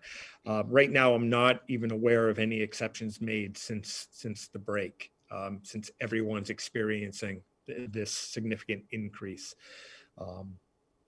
There's been no talk that I've been aware of any kind of change of plans, cancellation, anything like that. Thank you. And one other question, if I may. Do you think Caden Ashmore's extraordinary abilities are due to himself or his track coach? I can tell you it has nothing to do with the superintendent or the head track coach, but his assistant, the old track coach, I call him, does have a lot to do with it. Caden has been a sponge for coaching and has just been absolutely fantastic. That's awesome. Thank you. Congrats to Caden. Liz. Yeah, I second that. I've known that kid since the day he was born. It was my neighbor. in our old house. Do you have a sense of how long students are out when they're out? Are they staying out for 5 days or more to isolate, to quarantine and all that? I'm just wondering kind of what the average is, what kids are missing, just to get a sense of, there could be absences because of other things too, but Sure. Yep. I'm just wondering if you have a sense of, are when they're absent, are they absent for long periods of time and they're missing a lot? What's going on? Up to this point, generally 5 days is the average. Then they come back and they're raring to go. We haven't seen it yet, but I fully expect that certainly parents with children who are immunocompromised, who are simply, and they're just very worried about the current situation, which I fully understand, as I'm sure you do. And they're going to be cautious depending on how this plays out, and keep their students home. We've got today and yesterday, there was a lot of communication between myself, Kristen, and our administration about how to best handle that, how we can package work for students, how we can communicate better with parents, assuming that we see an increase in absences. So we're kind of wrestling with that. Everybody, I can tell you, is kind of like the coverage is already doing the best they can. It's not as if we came back January 3rd and now we're dealing with absences. Obviously, we've had a lot of absences over the past couple of years, but this is definitely an increase in those absences. So we're trying to not necessarily get ahead of it. I would love to tell you that we planned for this, 3 months ago, this big spike, but we're doing our best to stay ahead of it. We have another meeting tomorrow morning, and part of that on the agenda is that very topic, and how to communicate that, how to package it, how to do it in a way where we get it across to all parents that obviously we want, and students, that we want them in school. But somebody missing school due to anything related to health, COVID, mental health, etc., we are obviously going to be as understanding and supportive as possible in getting the work and trying to keep up and have meaningful activities for students is going to be important. My last point on that, this morning, the idea was floated out there, I think by Steve, that he had heard of a district that he was talking to somebody in another district, and they were working with their literacy and their math specialists to put together additional materials that would be grade level appropriate, that are going to be more or less universal to those grade levels, and have some work packaged that would be in conjunction with the work from the teacher. Because the reality is we have teachers who are going to get COVID that have to be out for whatever reason. And we can't ask, necessarily the sub or the teacher from down the hall that's filling in during their prep for that teacher. So if we can get additional materials, we can almost guarantee that we'll have at hand meaningful work for students to do when they're out on an ongoing basis. So Kristen ran with that idea today, and already Lisa and Jenny are running with it. And it's amazing what they did in one day. So given a few days, we'll be in great shape. That's great. Thank you. I was going to ask about packets and that sort of thing too. So as a follow-up, so you guys, as always, are way ahead on top of this. So that was a good idea. It wasn't mine, but it was a very good one. I had one question, Jay, about the absenteeism. I think last year, in terms of, nobody got those truancy letters, right? The state just kind of said, Yep. It's all good, don't worry about it. Do you have a sense yet of, do we have students in danger this year? Is the state going to be forgiving like they were last year? Or are they going to? Yeah, I fully expect that they will. I have no reason to think otherwise. And that's certainly our approach. I mean, what we're talking about with absences is not, some high school kids skipping to hang out for a couple of days in Boston or something. So we are working to make that really clear to parents. What I mentioned earlier, I have zero worries about truancy related to COVID. Okay. I have no worries at all. It just seems like they're taking such a hard line at the state level. Schools are open. Schools are going to stay open. I was worried that they were going to go back to the old way of. Yeah, I haven't seen that. I've certainly seen the former. You're absolutely correct. But that secondary piece in terms of the mental health, wellness, just the general wellness of students, well, it doesn't always seem to be hand in hand. That message has been pretty loud and very consistent. Okay. So, I feel very good about that. Well, that's good. Anybody else have anything on COVID? All right. All right. I just had a couple other things. I just wanted to keep this on your radar. Nothing has changed with the HVAC project. I missed the ARPA meeting in December, but Laura did attend. I assume there's one in January, and assuming I figure out when that is, I will be there, and we are going to continue to advocate for support of refurbishing or replacing the 57-year-old heating and ventilation system at GMS. And I've already mentioned we have secured state funding and a Green Communities grant that will help offset the cost. And so in the end, we'd be looking for approximately 1.9 million in the town's roughly $5.6 million ARPA allotment for this project. Still speaking about GMS, if you've been to we don't use their auditorium very often because if you've sat in there, you're probably still sore from sitting in there. We've been for years talking about and looking at and getting quotes for refurbishing of all of the original wooden chairs in the GMS auditorium. That number has ranged at the bare minimum 150,000 to redo those. We put it on the capital list, but we have millions on the capital list, and it never has risen to the top, and my guess is it never will. So we've been working hard, the administration at GMS and Anita Patel, Director of Finance, on kind of relentlessly on how on earth could we do that between fundraising. We've thought of everything under the sun. Anita, through her previous position, has a really good connection with MassCore, which is a skilled trade program tied to the state correctional system. They make furniture. They do a ton of things. They do an exceptional job, and their prices are fantastic. They have expanded their services into refurbishing auditoriums. So we jumped on that as quickly as we possibly could. They came out and visited today. They toured the auditorium. They spec'd everything out for us. I believe we'll be able to do the project in full for probably significantly under $50,000.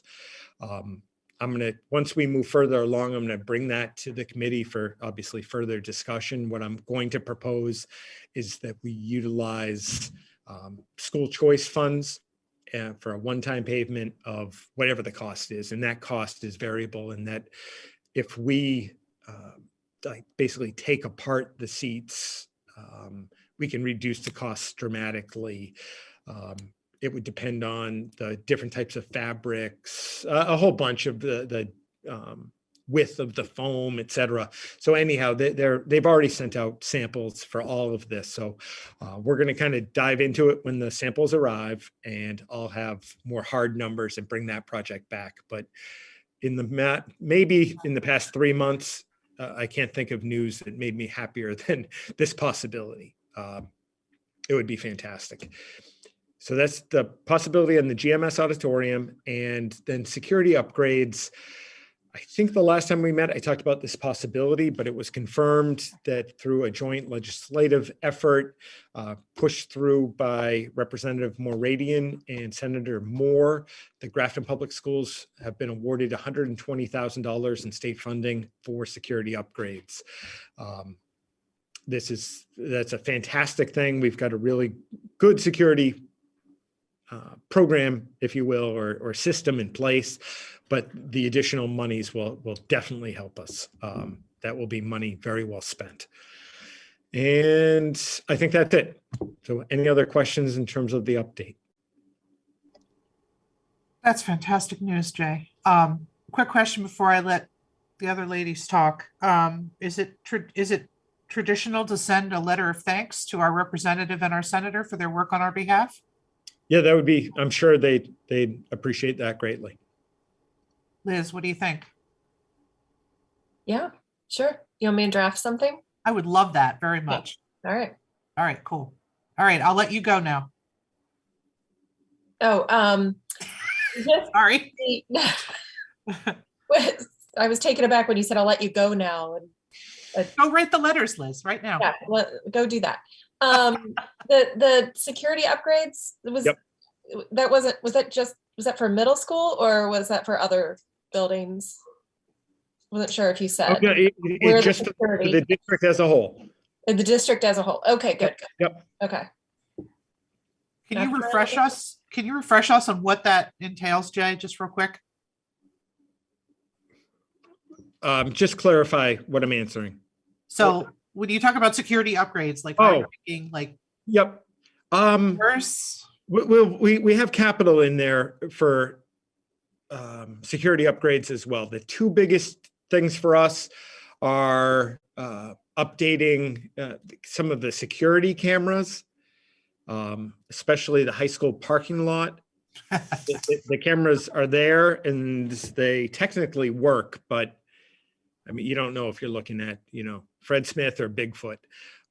So we definitely need to upgrade some cameras at the high school and middle school, a couple over at Millbury Street that we have right now on capital. So something will come off of capital, basically. The other big item, if you will, is increasing the number of the swipe access entry points in our schools.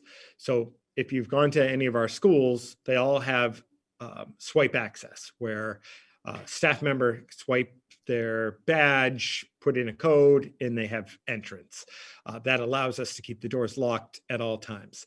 When they were installed, the focus on all of the schools was on, for the most part, two entrances. The main entrance and generally a side entrance, oftentimes like a loading dock area where the custodial or maintenance would come in or out. What we don't have universally are additional swipe access points around, like basically access to recess. So we either have stretched staff constantly going and opening up certain doors, or we have doors pegged open. And once we peg a door open, our entire security system goes, disappears, if you will, because we then have open doors and defeats the whole purpose for everything that we're doing in terms of planning. So we'd most likely use a good portion of that money, sorry, it's such a long answer, for additional swipe access points at the schools, probably primarily the elementary schools. And then what is left over would be dedicated to cameras in the video system. Thank you. I'm sorry. I'm just so glad to hear that. I can't tell you how many times I've seen back doors held open with cinder blocks or mop head or something, and it just makes me nervous, so. Like that has to Great. Liz, did you have something else? No. Okay. Jen, did I see your hand? Okay, Liz, Laura, sorry. I'm good, thanks. Okay. All right, great. That's it, huh? All right. That is it. Okay, thank you, Jay. The next item is the fiscal year 23 budget. Okay, that would be me. That'd be you again. Sorry. Yep. I don't have too much. I don't have too much that I don't really have much at all that's really new. So the last time we met in December, we were hoping to have, we talked about how with the new leadership, just new year, new budget process, that things were going to be slowed down a little bit as opposed to, or in comparison to our typical pace, where we're trying to basically finalize our budget in January. Now it's looking like that's going to be February to me. So I was hoping that over the break between the last meeting and this meeting, we would have more of either a number for the schools or a range, some ballpark figure for where we would be more or less landing. As you know, and we've already talked about, we have our entire budget for FY23 in terms of what we'd like to have laid out. We're fully aware that financially we can't afford everything that we'd like to have, but we need to have some kind of parameters to start shifting the budget to be within that range, whatever that is. We had a townwide department head budget summit last Thursday, where all departments basically presented and with Evan and Mary talked through their budgets. I'm expecting that they are now most likely taking a look at everything as a whole and developing a sense of where different departments are going to be in terms of general funding for FY23. So I have yet to receive a number or a range. I did reach out to Evan after the break, after the summit, excuse me, and asked kind of where do we stand, what's the timing, et cetera. We set up a meeting for next Tuesday morning, myself, Evan, Mary, and Anita. I expect at that meeting that's where we will discuss kind of a range and projections for the next few years. So I said it last time, but I think at the next meeting, we'll have a lot more information about what the FY23 budget is going to look like.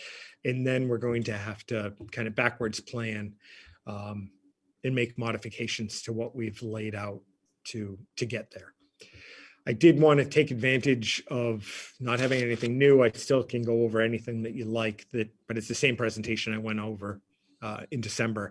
I did add just two things because I've received questions from the committee about logo removal. So for the old Indian mascot, kind of an update on where we stand with that. And then the next slide will be about FY22 capital items. Basically an update on where we stand with that. So all this information was created in partnership with Tony LeMay. So today we had Mass Core out. That's the group that I talked about. So we've been waiting. We've got 21 banners at the high school in the gym that have all kinds of things on them, but they have the Indian heads on them. We are obviously going to be replacing those banners. We had a pretty significant price estimate on those banners that just seemed, I've never been in the banner industry, but they seemed high. So we decided to wait until we talked to MassCore today, which we did. They are producing a quote for us, but it is guaranteed to be less than half of the original quote. So I think for a few $1,000 we'll be able to replace those banners in a high quality way. So that was, again, fantastic. This summer, we are scheduled to have the gym floor at GMS. That Indian head mascot will be removed. You know that a few months ago, we had the one at the high school removed. Just because of scheduling, we can get it done this summer for about a third of the price than we can get it if we were to do it sooner. So fiscally, I think that makes some sense.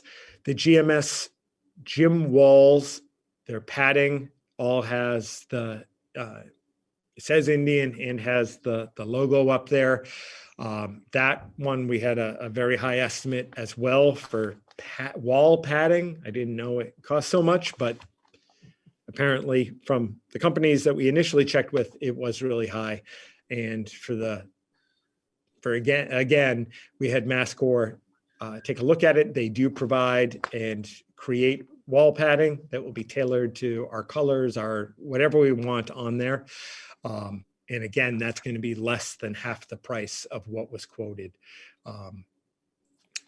last month. So I think that's just a fantastic win-win for us. And again, couldn't be more thankful to Anita for her reaching out to MassCore and partnering with them and having them come out today. I think that's going to be fantastic for us. We do have a few signs remaining, a handful. We've got championship team signs around town. Those were made by the highway department. We will take those down, reset them with, we update them basically and put those back. And we have 2 other signs associated with the fields at the high school that we're also having done by the highway department. And then last but not least, we've got that GMS concrete Indian head on the outside of the library. As you know, it's kind of a strange design to the school, but it's a big head, big statuesque head, cornerstone, if you will. When you walk into the entrance of the middle school and look up to the left, you can see it. I don't believe we've got an estimate on what it would take to remove that, but that's going to be significant when it is done. So I've already asked Tony to work on getting some estimates on that. And that's where we stand right now for logo removal. I see Liz has her hand up.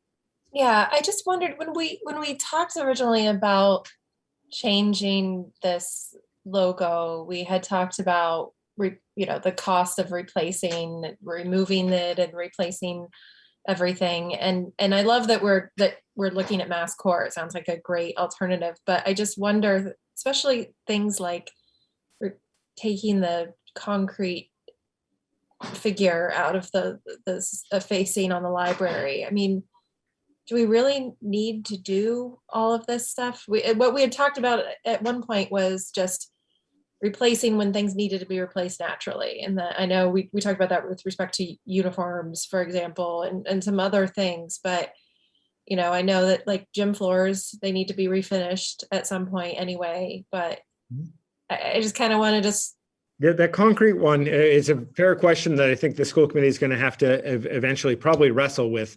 Obviously the committee can have that discussion whenever it chooses, but it might make sense that we wait for whatever that quote is and options and put it to the committee to make a decision. But I was basically tasked with keeping with Tony LeMay, keeping a list, and we have chipped away.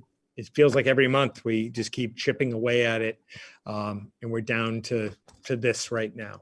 So whatever the committee, whatever their wishes, I will take that direction for sure.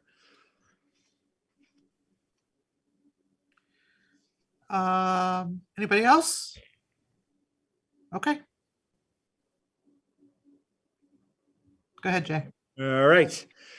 And then just lastly, an update on the approved and funded capital projects from the end of last year. That handicap parking at Millbury Street, as you know, that was right in front of the school. It's going to get that strange setup where the handicap parking couldn't be further from the main entrance. That's lined up to be done this summer. There's an outside chance we might be able to get the company to do it over the April break. We will see, but at the latest this summer. The fridge replacement for South Grafton Elementary School, I think it's on a boat somewhere in the Pacific and has been there for a while. It is scheduled. Hopefully, it's been pushed back and pushed back and pushed back. We had hoped to get it in last summer. That's obviously not going to be an overnight installation. It's a giant fridge. So we need at the very least a break, if not ideally the summer, to make that installation work. I'll let you know as soon as it actually does arrive in the US. We did the plumbing repairs. We replaced the floor tiles as scheduled and did purchase the tractor, and that is in use. Lastly, playground at South Grafton. We had hoped to pair some capital funding with an ADA grant that we put in partnership with the Disability Commission. This is the second year we've put in for this grant. We unfortunately did not get it. We are therefore going to still move forward, but not in unison with playground refurbishment. And that project is going to take place over the summer. We will be paving the entire rear area of the building. It just has huge cracks. It's needed to be repaved for years, and building accessibility ramps down to the playground at South Grafton. So that's just an update on the projects from last year. Thanks, Jay. And then I have, if there are any questions about the FY23 budget as it stands that we've already reviewed, I have all the slides and I'm more than happy to go. I can speak to any of it if you wish. Can you throw up the next slide real quick? Because I had the top. Okay, that's the one. So that town funding piece, that's a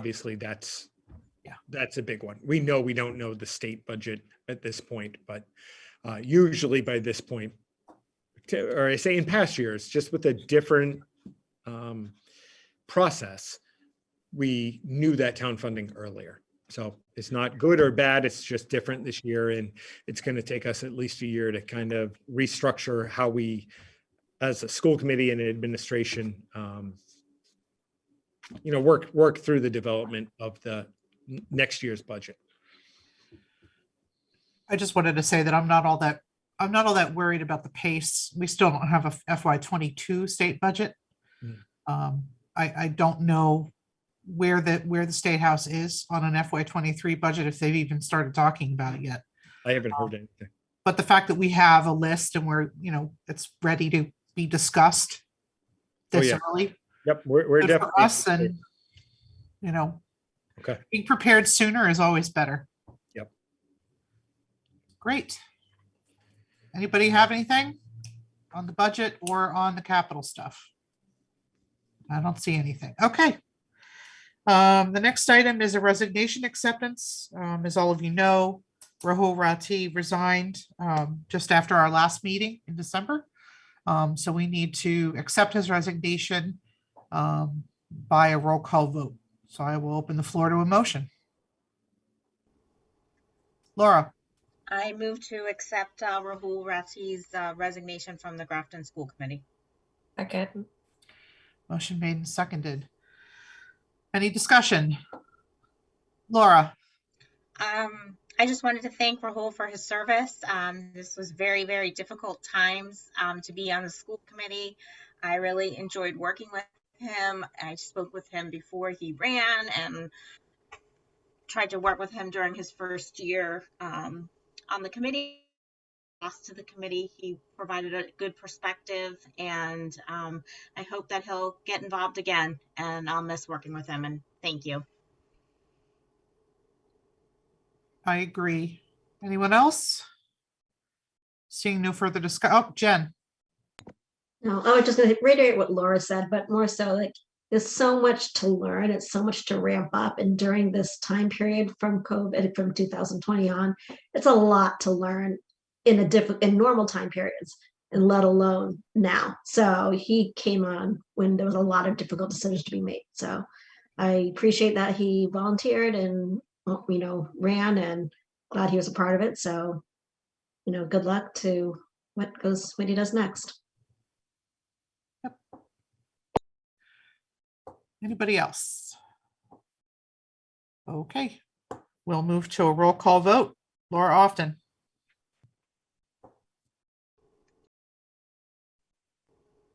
Did you say aye and I missed it? Aye. Okay, I missed it. I apologize. Jennifer Connolly, Jennifer Connolly, aye. Elizabeth Spinney, Aye. Amy Marr, aye. Thank you for your work, Rahul. We'll miss you. Don't be a stranger. He's probably watching. And just to kind of wrap that up, the position, so his position did get posted today on the town website. It was in the paper Grafton News last week. We will meet with the select board at 6 o'clock on February 1st to fill the position. Laura sent me the list of questions that we have used in the past, so I'm going to send those out to all of you, and we'll discuss those at the next meeting, see if there are any changes we want to make. Does that sound good to everybody? Okay. Yeah, okay, that was a thumbs up. Yeah, Laura. Did you say you'll send it out and we'll discuss it at our next meeting? Yeah. So probably we don't typically make the questions public in advance because Okay. I mean, I good suppose point. we could. So typically what we've done is, I mean, I don't know, we could talk. I don't know if there's harm in making the questions in advance and giving people a chance to prepare. That's certainly one way to do it. Otherwise, you could just do it through Jay and he can send it out and we can send him our feedback and coordinate. So I guess it'd be up to the committee on if we, I mean, now that I'm saying it out loud, it kind of sounds dumb to have people to be like, we're so secretive, you can't. Well, no, compare. I mean, you're bringing the perspective of how it's happened in the past, and I totally misunderstood that. So that's great. Yeah. So typically, Why don't I propose this? Why don't I send it around? We'll see what people think. If it seems like people want to make a lot of changes and they want to discuss, then we'll do that in public as we're supposed to do. If it's a couple of tweaks here or there, we can do that through Jay. That sound good, everybody? I'm seeing nodding and okay. Yeah, I don't have a problem with people knowing our questions ahead of time. I'd rather, Well, what's that? But they are top secret. Right. Yeah, I mean it is. Yeah. So I'm okay. joking. It's that fine. sounds good. I mean, they would, if somebody was coming to interview, I would look up past meetings of somebody who interviewed in the past and, you know, do my homework. So it would be nice to see if people did do their homework, I suppose, because there's a lot of homework being on this committee. So It's true. Yeah, the catch. So if they say, oh, that's an interesting question. I've never thought of that before. Gotcha. yeah. No, And you didn't watch. You're out. Now you're giving it away. You're giving away all the secrets. For the people who are watching. Well, hopefully anybody who's interested in anyway. All right, so can we move on to the next agenda item? Tri-committee appointment. So Rahul was the second or first, depending on how you look at it, appointee to the Tri-Com. So because he resigned, I went ahead and just sat in for him when the committee met last month, and purposefully did not take a leadership position because A, I didn't want it, and B, I was just there to make sure we had a second rep. So now we need to appoint a new rep to the Tri-Com, and it can't be Jennifer because she's already on it. So would anybody like to take Rahul's place? Oh, raise your hand. did you raise your hand? She did. You both went up kind of, this is what I saw. Ready? No, this is what I saw at the same time. Liz, I'd be happy to have you be on the committee. I didn't see raise your hand and I'm happy to do it, but if you would like to do it. Well, I was going to say, Laura's got ARPA. Yeah. No, I am more than happy. I think that's great because you're done with the TA committee now. Yeah. I think that would be a great idea. Yeah, and Matt's on it too, so that makes it difficult for my family. So I'd love for Liz to do it. That's true. I hadn't even thought of that. All right, I'll take a motion. Laura. I'll nominate her. I nominate Liz Spinney to serve on the Budget Tri-Com Committee. Do I hear a second? Second. Second. All right, all those in favor by roll call vote. Laura Often. Aye. Elizabeth Spinney. Aye. Jennifer Connolly. Aye. Amy Marr, aye. Thank you very much. Thank you. Whew. And we'll hear more about that committee a little later in committee reports. Future agenda. So we all have our, I'm going to pull it over here. The future agenda. The only change that I saw was the addition of our favorite topic, the school calendar. Has been added to the February 8th meeting.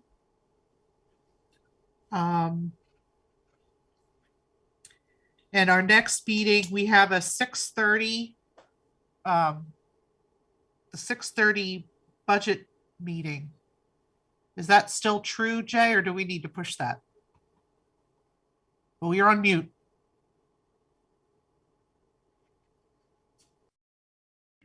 Sorry. Yeah, we'll need to push that. We won't Okay. be ready.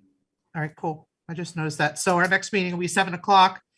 So the joint meeting with the school committee and the select board is not on this list, but it is February 1st at 6 o'clock.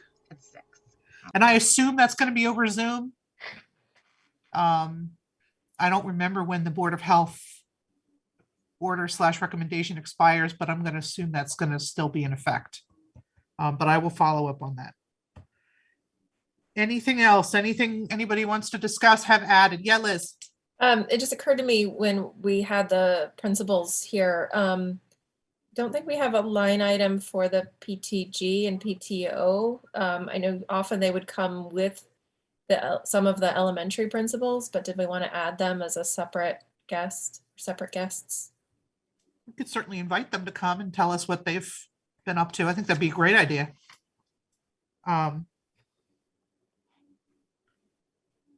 Maybe towards the end of the year when the schedule's a little lighter. How does that sound? Yeah. All right. I know I used to, when I was president, I used to speak for them, but I would usually go with the NGS principal or something like that, but. Yeah, now we've got them together. So that got dropped off. All right. Yeah, I'll reach out to them. I'd love to hear what they're up to. Especially because I don't have a kid in elementary school anymore. So I have really very little connection at this point. Well, they're just getting back to things. Last year, they couldn't do much, but they're starting to try to get back and do a little bit more this year. So great. No, that's super. Anything else? I see we're going to have Tracy in March. It'll be good to see her again. Jay, are we going to get I'm just thinking of this now. Are we going to get a teaching and learning K-6 report at some point? I know that's you and Kristen. He's looking at me like. No, I was looking at Kristen. I hate to give you anything more to do. I will speak to Kristen about making that happen. Okay. All right.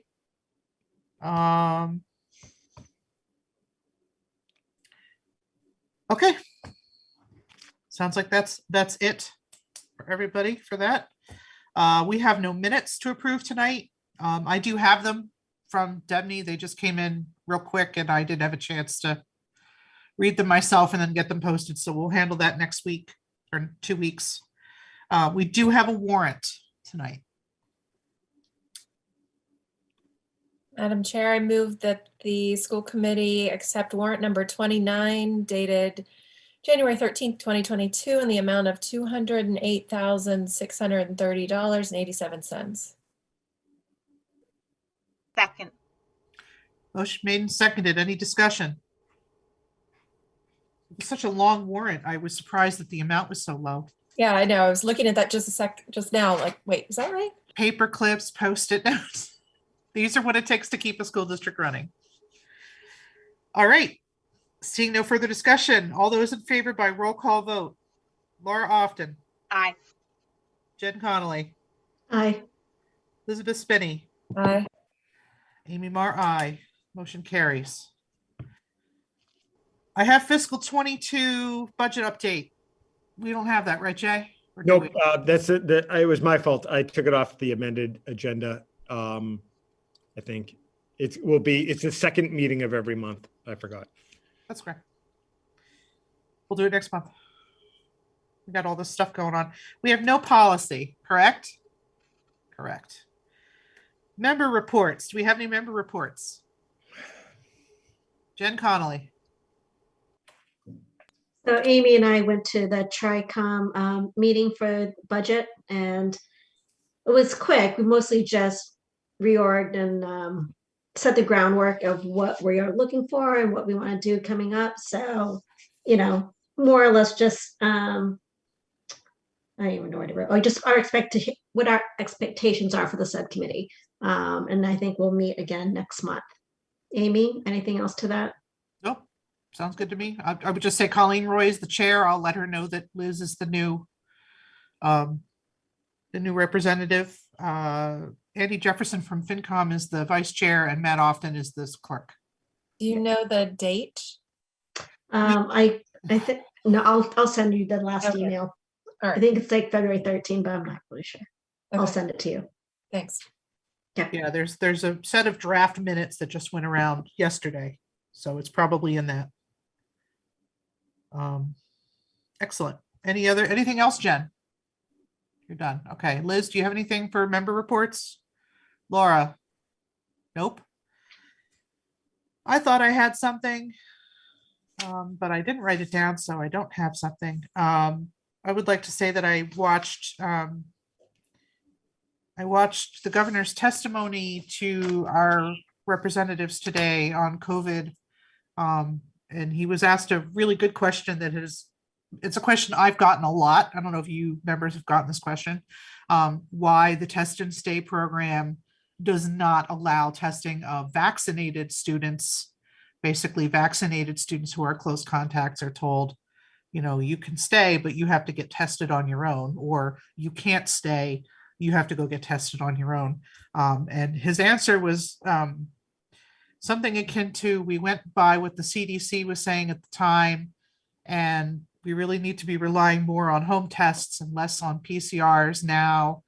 And it was just a whole bunch of like, what? It wasn't a great answer. But I'm hoping the seed was kind of planted, because he was asked it multiple times. Like, it seems to be a big hole in the system now that we're seeing so many cases emerge in students and teachers who are vaccinated. So why are we only allowing unvaccinated students to be part of test and stay? It seems limiting, but at the same time, the counter argument is, do we have enough tests, and what about staff? Do we have the staff to test every single student who's identified as a school close contact?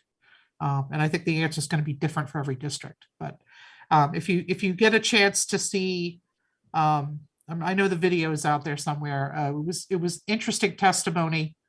You can tell that he's in the same boat as the rest of us with all this changing guidance and changing information from CDC and the government, and it feels a bit like the wheels are coming off the wagon, so to speak. So I guess all we can do is hold on and let Jay continue to steer. Right, Jay? Yeah, right. All right, I have nothing else. Hey, Amy, Yeah.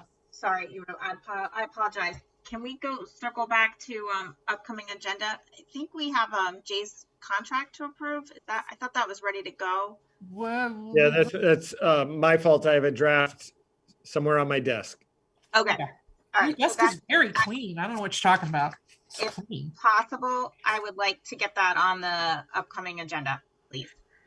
Well, ironically, maybe or not, we have mid-year goals review coming up on the 25th. So if Jay has time to review and is agreeable to the contract, are we even allowed to be talking about this in open session? I don't know, but we can definitely add it to that agenda. That's a great point. Thank you, Laura. Thanks. I wasn't going to bring it up in public because I didn't think we could, but We're not bringing up anything except that he has a contract that we need to negotiate, which people know. I know that. that's true. But it's not on the desk. Just letting you know I'm at the desk. There's nothing here. Liz, what? No, we're talking about agenda items again, and I recall just want to make sure that we get the vote for the report that I'll present next week on the agenda. The annual report to the town. Annual report, yeah. January. Hey man, she's a rock star. What are you talking about? Oh, I know.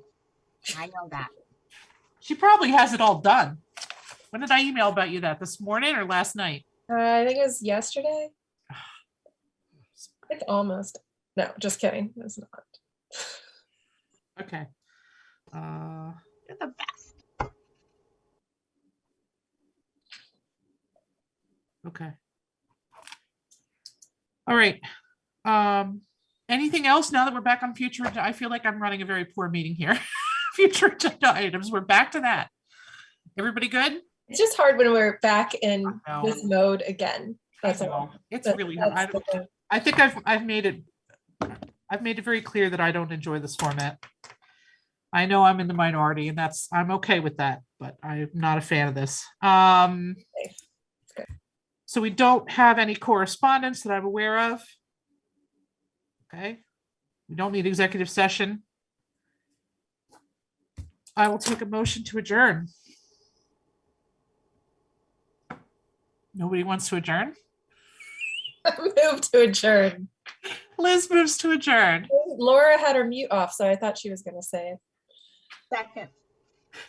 Seconded by Laura Often. We love each other so much. We're just going to stay here.